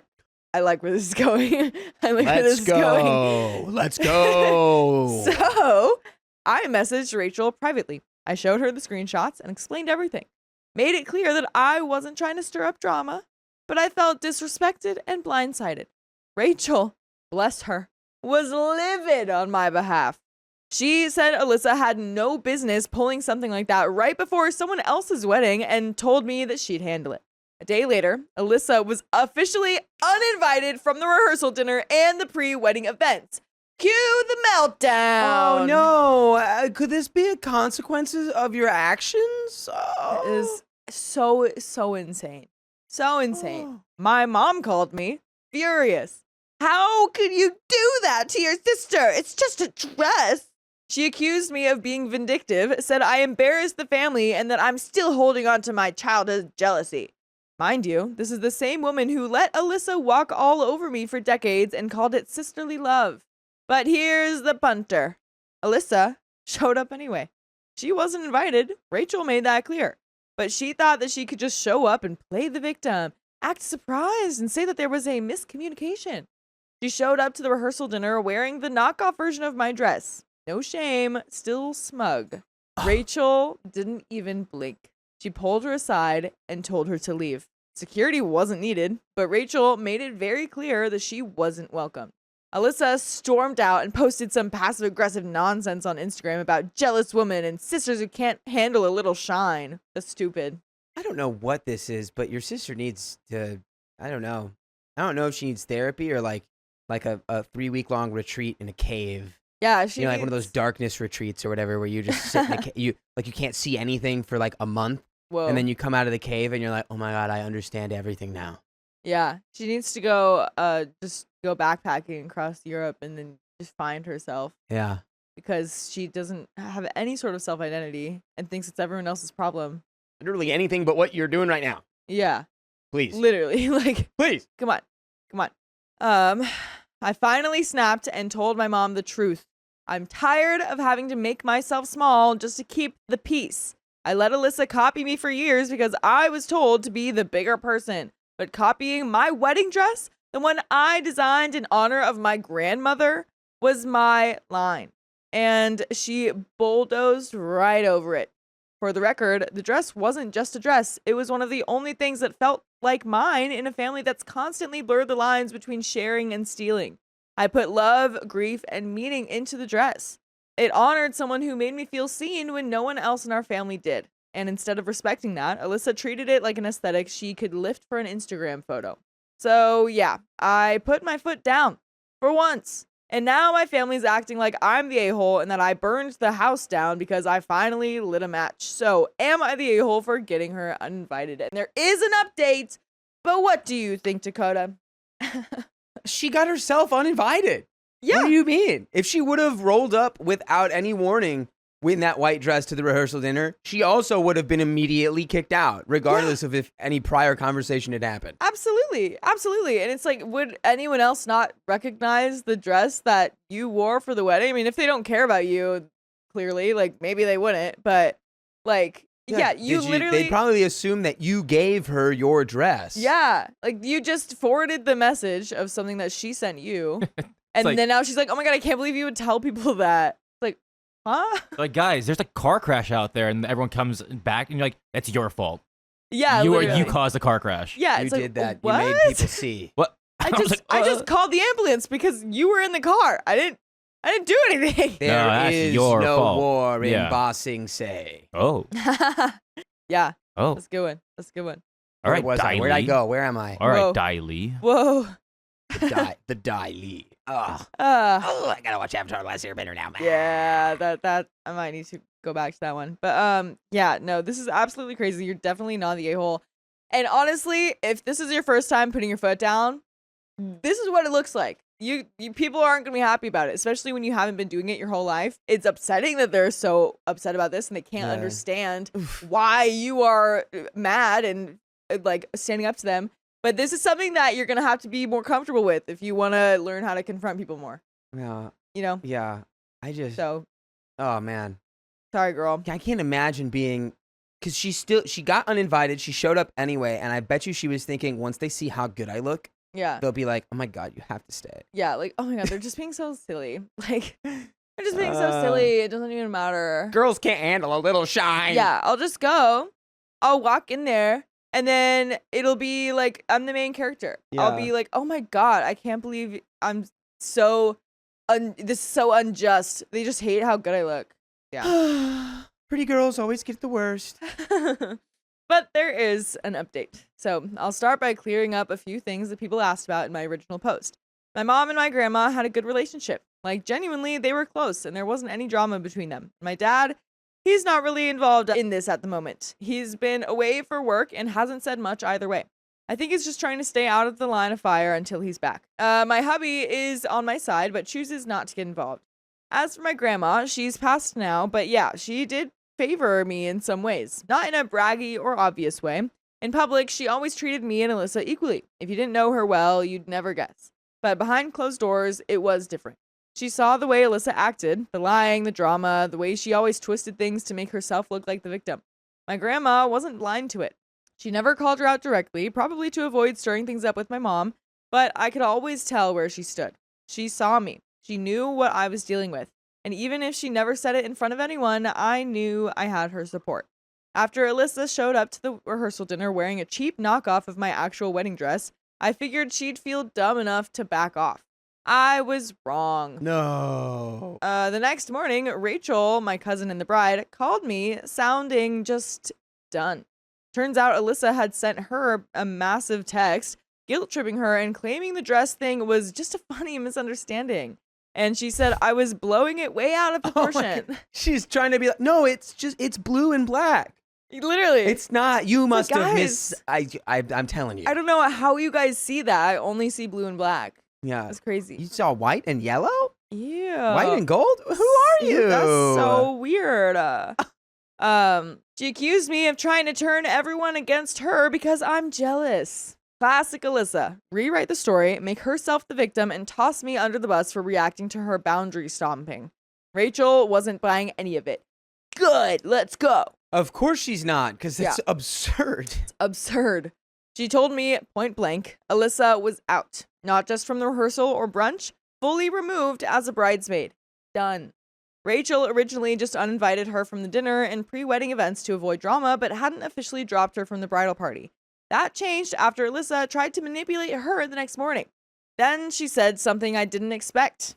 Honestly, I'd rather have you up there doing it all than someone who makes everything a circus. And just like that, I wasn't just a bridesmaid anymore. I stepped into Alyssa's role, and her placement in the lineup, mine. Her dress fittings, mine. Her part of the speech, the behind the scenes help, her +1 slot, all reassigned. No tiptoeing, no sugarcoating, just straight up replacement. And honestly, it felt right. Alyssa found out from Instagram. Mutual friends posted photos from a last-minute bridesmaids get-together, and obviously she wasn't in a single one. Then came the usual Alyssa meltdown, a passive-aggressive story of her unworn dress with a caption like, "Funny how people smile in your face and steal your place, but God sees all." I mean, okay. She's referring to herself. Yeah. She's like, but God sees God all. sees all. Oh, that's just so silly. Using that as like a threat, but then it's also like, yeah, he sees what you're doing, girl. It's just Like- it's so crazy that she's like, yeah, some people just like steal your place. Girl, you've been doing that to your sister forever. Yeah. What? Literally. Oh my goodness. I didn't respond, and neither did Rachel. And most of our mutuals, radio silence. They've seen enough. Then came the phone call from my mom. Furious again. She said I embarrassed Alyssa and that I had plenty of time to de-escalate. I reminded her calmly, honestly, that I didn't punt Alyssa out. Rachel did. I didn't start this. Alyssa did. Even though Rachel made the call, my mom always finds a way to blame me. It's easier for her than holding Alyssa accountable. And when she said you didn't have to take over all her duties, I realized I was just done. I told her I wasn't going to keep shrinking myself just to keep everyone else comfortable. I wasn't going to keep letting Alyssa bulldoze boundaries while I get blamed for having any. By the way, there's no boundaries preventing you from checking out full episodes with more stories just like this one on iHeartRadio, Spotify, Apple Podcast, whatever your favorite podcast app is. Just search OK Storytime. You'll see them all. Ooh, That was a good one. That was a good one. There is a little bit more to the story, but yeah. She's This is embarrassed upsetting. herself. She's responsible for her own actions. And if OP had done literally nothing, Yeah. everything that happened would have probably happened anyway. Yeah, exactly. But there is a little bit more into the story. So, I went no contact with Alyssa. And for now, with my mom. Blocked them on everything. Not to stir up drama, I'm just tired. I want peace. Since that decision, things have been quiet. The bridal party's relaxed, Rachel's happy, and no more walking on eggshells, no more waiting for Alyssa to pull another stunt. For once, I'm not stepping aside. I'm standing right where I belong. I didn't steal her spot. She gave it up. I just finally stopped pretending that was my fault. And honestly, I think my grandma would have been proud, not just of the dress, but that I finally stood up for myself. And that's the end of that story. And I agree. I think she would be proud, for sure. Most certainly. Yeah. My sister refused to accommodate my kids, so we left her wedding. Not the happiest day of their life, clearly. Absolutely not. My sister recently had a destination wedding on a cruise ship. The ceremony was held before the ship departed, since a few of us, including myself, couldn't afford the full cruise. I'm a single mom, and money is extremely tight. She asked me to be a bridesmaid, my 6-year-old daughter to be the flower girl, and my 3-year-old son to be the ring bearer. I agreed, even though I knew it would be a financial stretch. And by the way, this comes from user Clementine126. And if you want to submit your own stories, go to the r/OK Storytime subreddit. So, I paid for my own dress, my son's outfit, the 3-hour drive, and a hotel stay the night before. It was a lot, but I wanted to support her, and she knew how much I was sacrificing to be there. The morning of the wedding, we got ready at the hotel and then headed to the cruise terminal. After going through security, we sat in a crowded waiting area for 2 to 3 hours, and by around 11 a.m., my toddler was now starting to unravel. He was overstimulated, tired, and clearly needed a nap. Me too, buddy. I mean, it's not like he's 3 years old or Yeah, anything. not like he's 3. It's also something I never understood is like, why do weddings have to be so expensive for the people who are not getting married? Yeah, that's an unfortunate thing. I mentioned to my mom that my son could probably rest in my sister's room when she got on the ship to finish getting ready. My sister was right there when I said this and didn't object, so I assumed it was okay. Once we boarded and tried to head to her room, we were stopped. My sister's wedding planner told us point blank that no children were allowed in the room. I went upstairs, stressed and overwhelmed, and the planner came up to me a few minutes later to say she was sorry. She said it was my sister's request that the kids not be let in. There was nowhere quiet or private for him to rest on the ship. She had told us we could eat at the buffet while we waited, but realistically, she was expecting me to go through a crowded buffet line with 2 kids, one of them already in meltdown mode, completely alone. At this point, I lost it. I didn't cause a scene. I just took my kids and left the wedding area. I ended up sitting elsewhere on the ship with my son screaming in full meltdown mode during what would have been the ceremony. To make things worse, I later saw Facebook photos from the wedding of my sister getting ready in the room with all the other bridesmaids and our 11-year-old niece. So it wasn't a no kids thing. It was just that my kids weren't welcome. I wasn't even included in the getting ready photos. I haven't spoken to my sister in 4 months. She recently reached out saying she misses my kids and wants to see them. Well, that's pretty convenient on. after you exiled them from your room and made my 3-year-old have a tantrum. Well, hold on. It's like 11-year-old is very different than 3 years old being But the allowed whole into point- a room. The whole point of him being in there is for him to take a nap. Right. But also, she never asked the sister. She asked the mom. And like, even though True. like you're in earshot, you True. can't assume someone is always listening and paying attention. Yes. Like I'll be sitting here thinking my own thoughts or doing something. It's the sister's wedding. She's got a lot on her mind. Of course. I'll be sitting here. You could be talking at me. I'll be like, sorry, I was 1,000 miles away. What Yeah. did you say? Well, the good thing here is like the wedding planner is the one telling you this, but like you can tell the wedding planner, hey, my sister, who's the bride, actually said my kid can go in here. Can we talk to her really quick? Can we just run that by her real quick? Right. Like it's, again, it's communication. Clear communication is key. Anyway, I responded that she hurt both mine and my daughter's feelings, and I explained why. My daughter had been so excited to be a flower girl, and she heard everything that happened. She heard our other sister, who I already had conflict with, aggressively say, "You're not allowed in the room. The bride doesn't want the kids there." She saw me stressed. She saw her brother melting down, and she got the clear message that we were being shut out. So she's hurt too. My sister's response was that it wasn't her fault my son had a meltdown, that I was the one who chose to leave her wedding, and that I might understand when I get married. She told me not to blame her for what happened, and I told her directly that I do blame her. You don't invite small children to be a part of a wedding, especially in a stressful, overstimulating environment like a cruise ship, and then make zero accommodations for their basic needs. Facts. Big facts. I absolutely agree with that part. I don't think it's the sister's fault per se, but I think that she did not consider that kids have needs that are not adults' needs. Right. It's like you're gonna have to figure out, hey, the ring bearer needs a nap now. It's like, okay, my room's probably the best, and it's like, dude, when a 3-year-old needs a nap, they will nap. Oh, they will. Or they will yell and scream and raise a ruckus if they don't. If they don't, exactly. You got to get the nap. There's the fine line. Once they reach that point, they're like, So she clearly understands accommodations. She arranged vegan food at dinner the night before for one guest, so she knows what that looks like. She just didn't extend any of that to us. I didn't ask for anything unreasonable. I asked for a tired toddler to lie down for a bit in a quiet room. I showed up. I did everything I could do to support her. But in that moment, she made it clear that her comfort, photos, and plans were more important than our basic needs, and it hurt. Now she's saying I should apologize for, quote, leaving her wedding, since she spent money having me there, and that I caused that hurt to my children. But I didn't scream. I didn't disrupt anything. I removed myself and my kids because we had no support, no options, and no compassion. So, Reddit, am I the a-hole for leaving my sister's wedding and for still believing she owes me and my daughter an apology? And we do have some comments, but I would say you're not the a-hole. I would say not, because you were already financially stretched and you made it out there to be involved in the wedding, and then you and your kids got told, oh, well, we got nothing for you.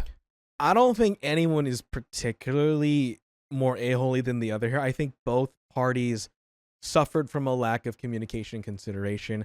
I think maybe there are reasons why they didn't want kids in the room. Like there's a lot of hustle and bustle. The bride maybe wants her own space with her own friends, with adults. But there was already an 11-year-old in that room. But 11 is different than 3. Like is what I'm saying. Like she should have had a separate space for the kids to just be and not melt down. 11 is different than 3. So there's on both sides, I can see the argument. Something maybe that slipped through the cracks. I don't see why weddings have to be so expensive for people who are not the ones getting married. Yeah. I think that was a lot of the problem here. I think the two sisters did not talk with each other. Yeah. It seems like at all. There were just a lot of assumptions going around. Yeah. So I think you will both have some culpability. I don't think anyone is particularly the a-hole. Okay. Well, let's get into the comments. Comment number 1 says, I highly doubt the bridal room would have accommodated the quiet your toddler needed. Bridesmaids and brides usually end up chatting and squealing and laughing a lot. So I do get why your sister didn't want him in there. A bunch of giddy women and an overtired toddler is not a pleasant outcome for anyone. Though, yes, 100% your sister is a total butt for not making an arrangement for some kind of private day room, a quiet area, or anything for any of the kids to sit or lay quietly. Have a calm show on, maybe, where they can rest and get away from the adults. Especially considering your sister requested your kids both be a part of the wedding party.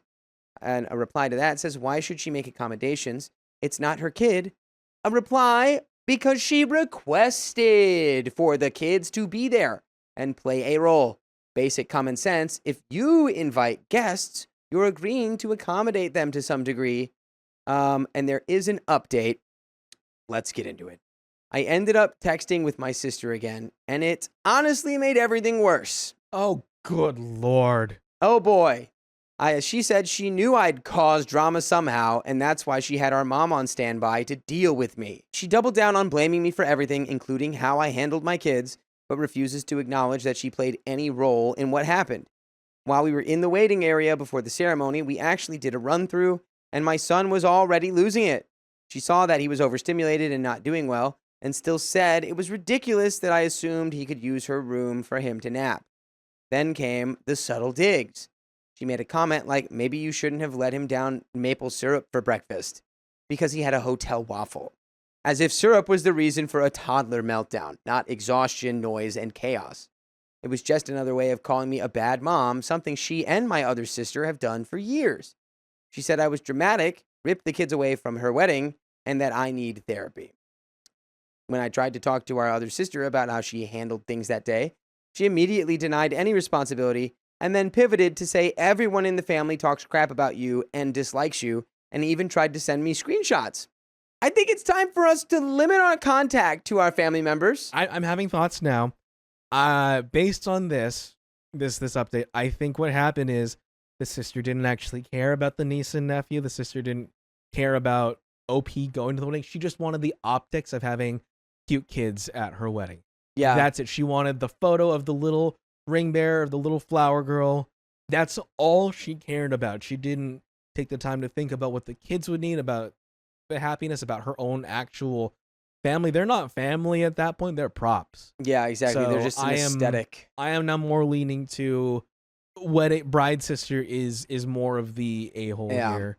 Yeah. Plus, also the third sister is just why are you so stuck on causing drama? Stirring the pot right now, just instead of being supportive. It's crazy. Bubbling up on that chili. I told her that kind of behavior is disgusting, and she backed off. Now they're both saying I'm weaponizing the kids by not letting them see them, but the truth is simpler than that. They refuse to acknowledge that they hurt my daughter. My daughter was genuinely excited to be a flower girl, and she did have her feelings hurt. I know if she sees them, she's going to ask what happened, and I know their response will be to blame me. Of course, I don't want to put her through that. I also pointed out that my sister never reached out to ask why I left the wedding, and I gave her an easy out. I even said all she had to do was admit it wasn't handled well and say she was sorry things turned out that way. But instead, she's firm on the idea that it's a me problem. I get it was her wedding day, but it was a small family event, and I was completely left to struggle with 2 kids while everyone else disappeared. I didn't make a scene. I didn't ruin anything. I quietly removed myself and the kids when it became clear no one was going to help or make space for them. And by the way, there's always space for you to listen to full episodes with stories like this one on Spotify or iHeartRadio or Apple Podcasts. Just search OK Storytime, and you've got over 70 days worth of stories to listen to. That's so much space. So much space. Well, let's finish this this story. She's also now throwing the money in my face, saying she paid more than I did for us to be there. But it was her wedding. I paid what I could for travel, hotel, clothes, and more to show up for her, even in a tight financial situation. That is not something to weaponize. And she actually told me my son would have loved the wedding and wouldn't have had a meltdown if I had just stayed. Like toddler emotions can be logicked away with floral arrangements. The wildest part is everyone in the family is siding with her. I'm being treated like the villain when in reality I did what I had to do to protect my kids and not cause a scene. And for that, I've been completely written off. At this point, both her and my other sister fully expect me to apologize. It's beyond me and actually making me feel like maybe I am the crazy one. Well, they need to apologize because they totally excluded your daughter on purpose. And even if your 3-year-old's having a tantrum, your daughter could still be the flower girl. And it sucks that you would have to, keep your 3-year-old. Because no one wants the crying. If you did stay, they'd be like, your son ruined my wedding. They totally would. But it's just time to put up some boundaries and reduce that contact. And, say la vie. My sister wanted our other sister to be her surrogate. Just think her genes are better than yours. I, 28 female, am stuck in a tough situation between my 2 sisters, Shirley, 30 female, and Mary, 22 female. Shirley's always been the bossy big sister, and Mary's the sweet passive one who will do anything to keep the peace. This dynamic has been our norm for as long as I can remember. Ay, ay, ay. By the way, this comes from Far Hedgehog 1887, and if you want to submit your own stories, go to the r/OK Storytime subreddit. So, Shirley and her husband have tried to have children for 2 years now, but the 3 pregnancies she had during this time were terminated before the 11th week. They've been devastated, which I genuinely feel for. The problem is that Shirley latched on to the idea of Mary carrying the baby for her. Mary's set to graduate from college in 4 months, and the plan is to start the process immediately after. Mary says she's okay with it, but she's always just looking sad about the things she'll miss. like partying or her favorite foods, and Shirley will have her move in to make sure she's following a specific pregnancy diet. Or she seems anxious about the process itself. Few things. One, which one's the sister, Shirley or Mary? So Shirley is Which one's the passive? the passive one. Which one's the? So Mary is the younger sister. Shirley's like the bossy one. Is Mary gonna be, getting paid for this? Because that's a big, paid for, like who's driving her to the doctor's appointments, It's a big commitment to carry a baby. Yeah, that's what I need to know here. Yeah. And it looks like she's just trying to get a free surrogate and boss someone around. If someone's okay with being a surrogate, it sounds like an exciting yes. Yeah. When we've talked about it, she said things like, Shirley's done a lot for me. This is the least I can do for her. Or she's really counting on me. I don't want to let her down. Girl, you don't have to do this. She keeps brushing off her own doubts, and it's so obvious to me that she's only agreeing because Shirley's guilt-tripping her. Mary seems to also be mourning her body. Girl, she's 22. She's 22. Yikes. And obviously a lot of people have kids at 22. She doesn't want to have a kid. Her sister's asking her to have someone else's child at 22. Weird. Doing a lot of body checks in the mirror. Once she laughed anxiously, joking about how it's all gonna go. Girl, I think partly because, it will change a lot. But also because Shirley keeps making comments about how Mary won't be cute and skinny anymore. Girl. Oh my God.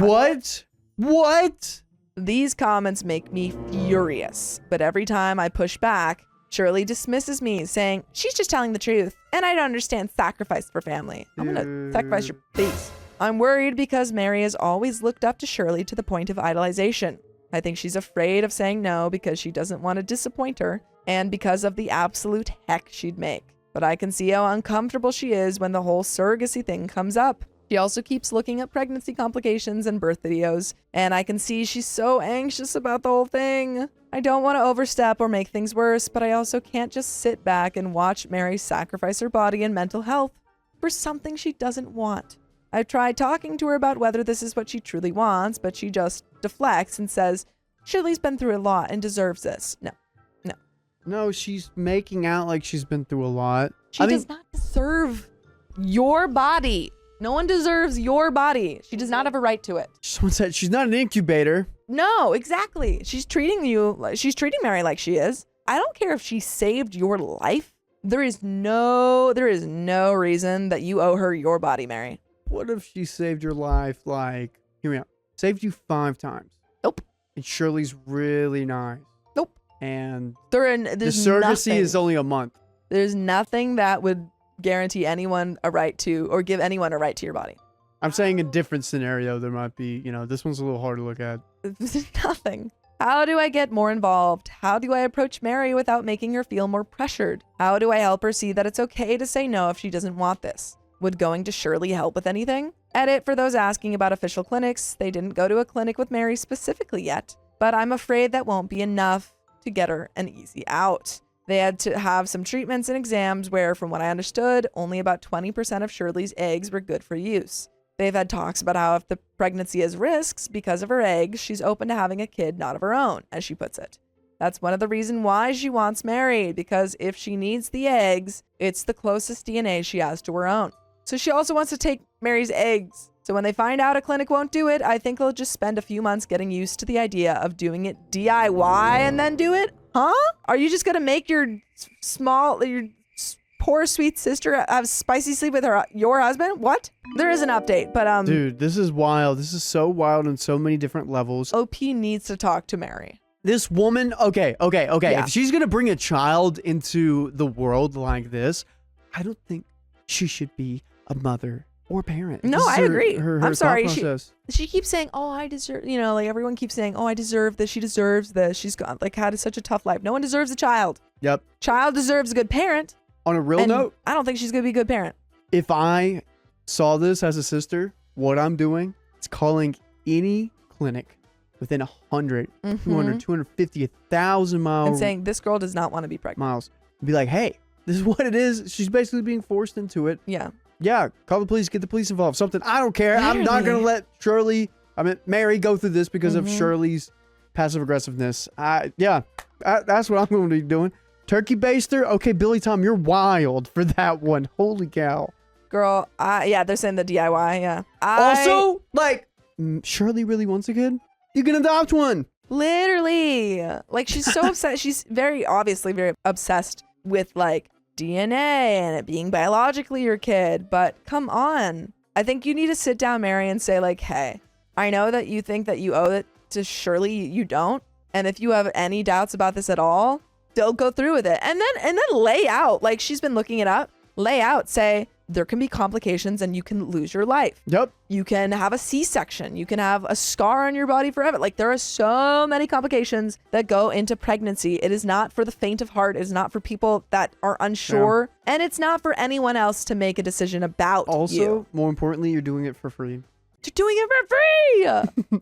That's not the more importantly part. No, it is an important part. You're doing it for free. The most important part is, risking your own life. But people get paid like anywhere from $50,000 to $200,000 to do this. So think about that. And I bet you, you know what? I bet you every penny in my bank account that Shirley gonna make Mary drive to the hospital by herself. Mm-hmm. Make her do her doing all by herself, and then forcing her to eat all the foods that she wants. You're not gonna be able to eat that double bacon cheeseburger from Burger King you want because your sister wants you to eat the carrots in the fridge for her. Yep.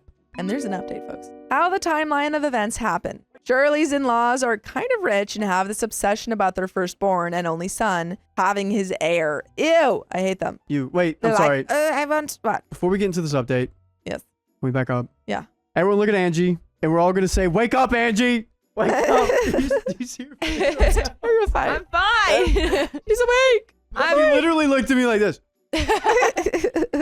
I'm so tired. Aww. Dude, you good? I don't know why sitting here and just pressing buttons is so much more like Well, because you're not having to be on. I'm not doing anything. And then it probably looks as bad because I just have the like red eyeshadow on. I didn't like put eyeliner on, so it probably looks like I'm dying. But yeah.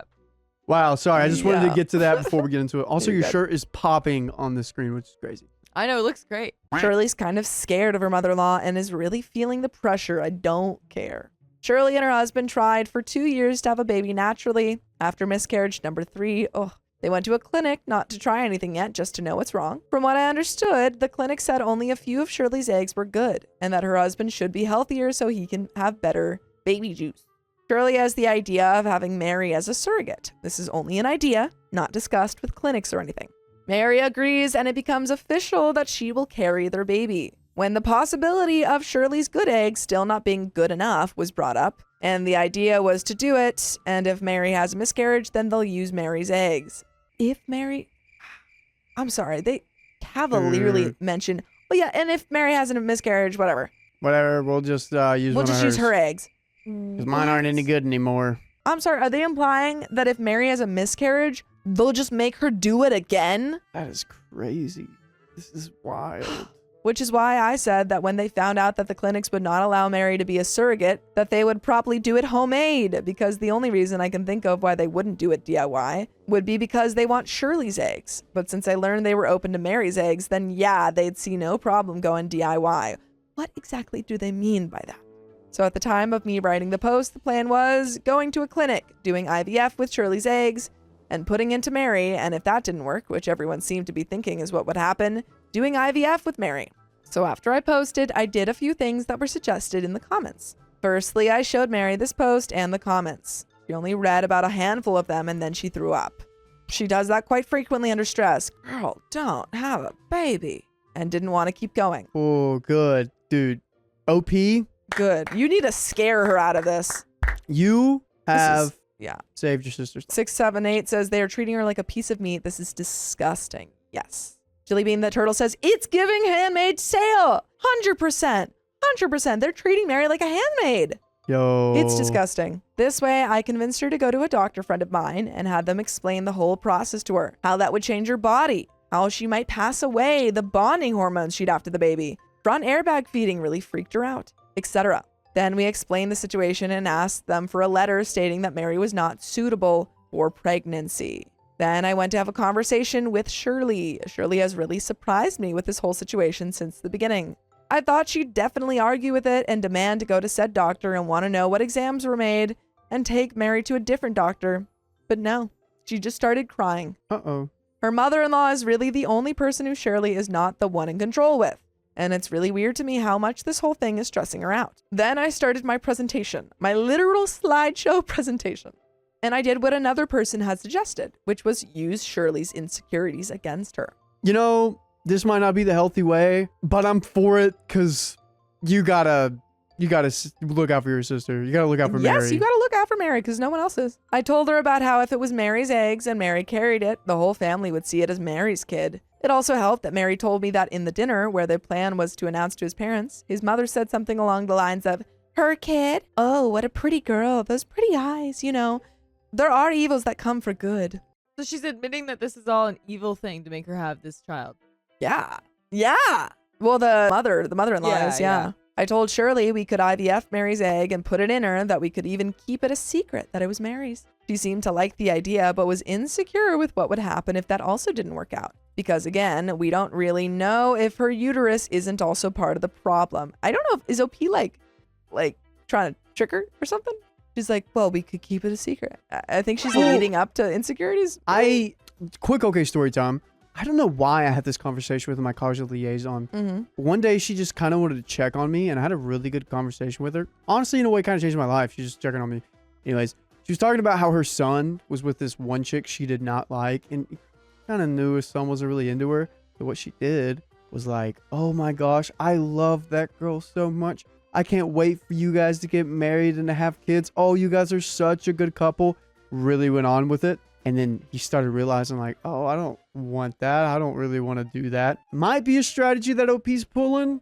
I think maybe, because it seems like OP's not for these plans. Because she's like, oh, but you can just. But here's the thing. Yeah. If Shirley decided to do that and use Mary's eggs in the IVF, guess who's going to know about it? Yeah. OP. And then guess who's going to have the blackmail on it? And that's what the whole thing that's bothering Shirley in this whole thing is that she doesn't have control over the mother-in-law. Mm-hmm. So if OP finds a plan that Shirley didn't think of, that's going to bother Shirley so much. So that's why she's kind of thinking herself out of it. So what OP's doing right now is thinking of every single possibility, playing chess, trying to get her to not do this, which is brilliant work on OP's part. I told her that we could then put her good eggs or Mary's eggs into a different surrogate. She was against the idea at the beginning because she's a control freak and she knows no one else would put up with her crazy rules besides Mary. And also mainly because she kind of sees Mary as her own / an extension of herself, I think. She's not. She is her own autonomous person, Shelley. So Mary being pregnant almost feels like herself being pregnant. Icky, icky. I hate this woman. So then I started talking about having Mary in her home. How for the first 5 months, she wouldn't even look pregnant. So it'd just be hot, pretty, naive Mary walking around her home in pajamas and making breakfast for her husband. And how in every family event and doctor's appointment, the attention would be all on Mary. Which of course would be different with another surrogate because Mary's cute and lovable and doesn't mother-in-law already seem to like Mary more? Holy OP cow. is playing chess. Holy cow, OP. And I repeated that again. If she or another person got pregnant, no one would have to know that it's Mary's. But everyone would know if Mary carried it because everyone knows that no clinic would allow that. So it'd be obvious that they did DIY. And Shirley finally accepted it. By the way, you should accept that you can listen to full episodes of stories just like this. Just go to Spotify, Apple Podcasts, or iHeartRadio and search up OK Storytime. Folks, there's a little bit more to the story. Opie is freaking playing chess. So I always say don't reason with the fool. Yeah. But in this case, you kind of have to, and you have to. We got to do it smart. Which I think OP did it real smart. This is kind of crazy. crazy. She played on her insecurities, and that was really smart. So actually, you have to only reason with her insecurities or use her insecurities against her, and that she is not just a good person, but she sucks as a person. So you got to use what you got. Poor Mary's gonna do whatever Shirley wants. Oh, man. And still, the whole thing of using Mary's eggs, even still not cool. Dude, it's because Shirley has an older and more evil version of herself, and it's her mother-in-law. And this is what the mother-in-law will do to about anyone, it sounds like. Yeah, mother-in-law's like, I want an heir, and Mary is pretty. Because they're sick, rich freaks that probably have fight circles at parties. So true. They got a fight club at every party. Yeah.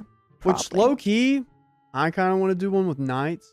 You can hire knights to fight for you at parties. I thought about doing it for you. Oh, that'd be cool. It'd be like $1,000. I just want to go to a joust.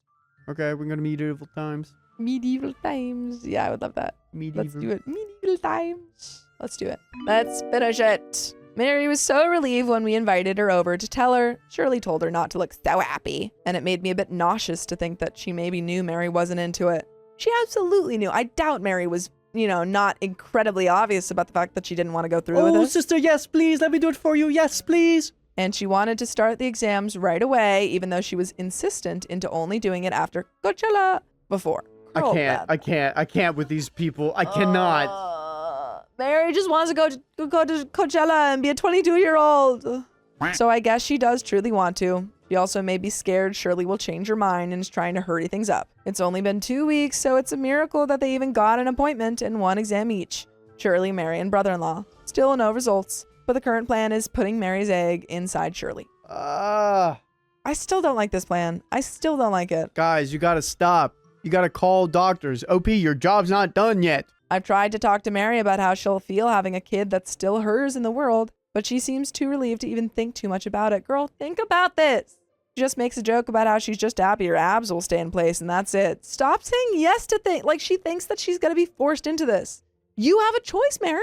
678 says, do people know how invasive an operation getting eggs is?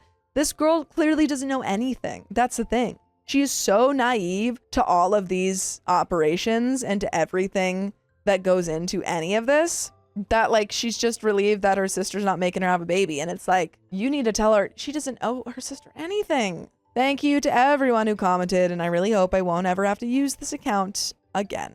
And folks, that's the end of that story. Holy cow. I've never I don't think your work is done. seen this before. This is a modern day's time of the Handmaid's Tale. Yeah, I mean, yeah.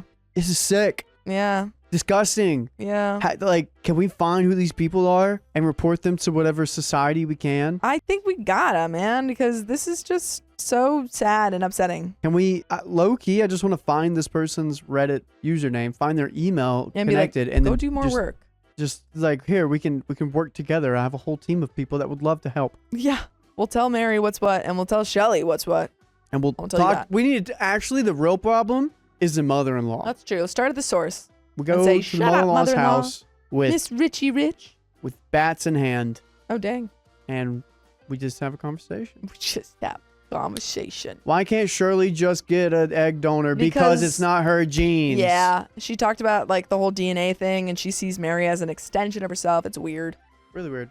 Really weird and awkward. And Mary, you shouldn't have to do this. But that's the end of that story and the end of the episode. So if you love us, make sure to subscribe. We love you. And see you tomorrow.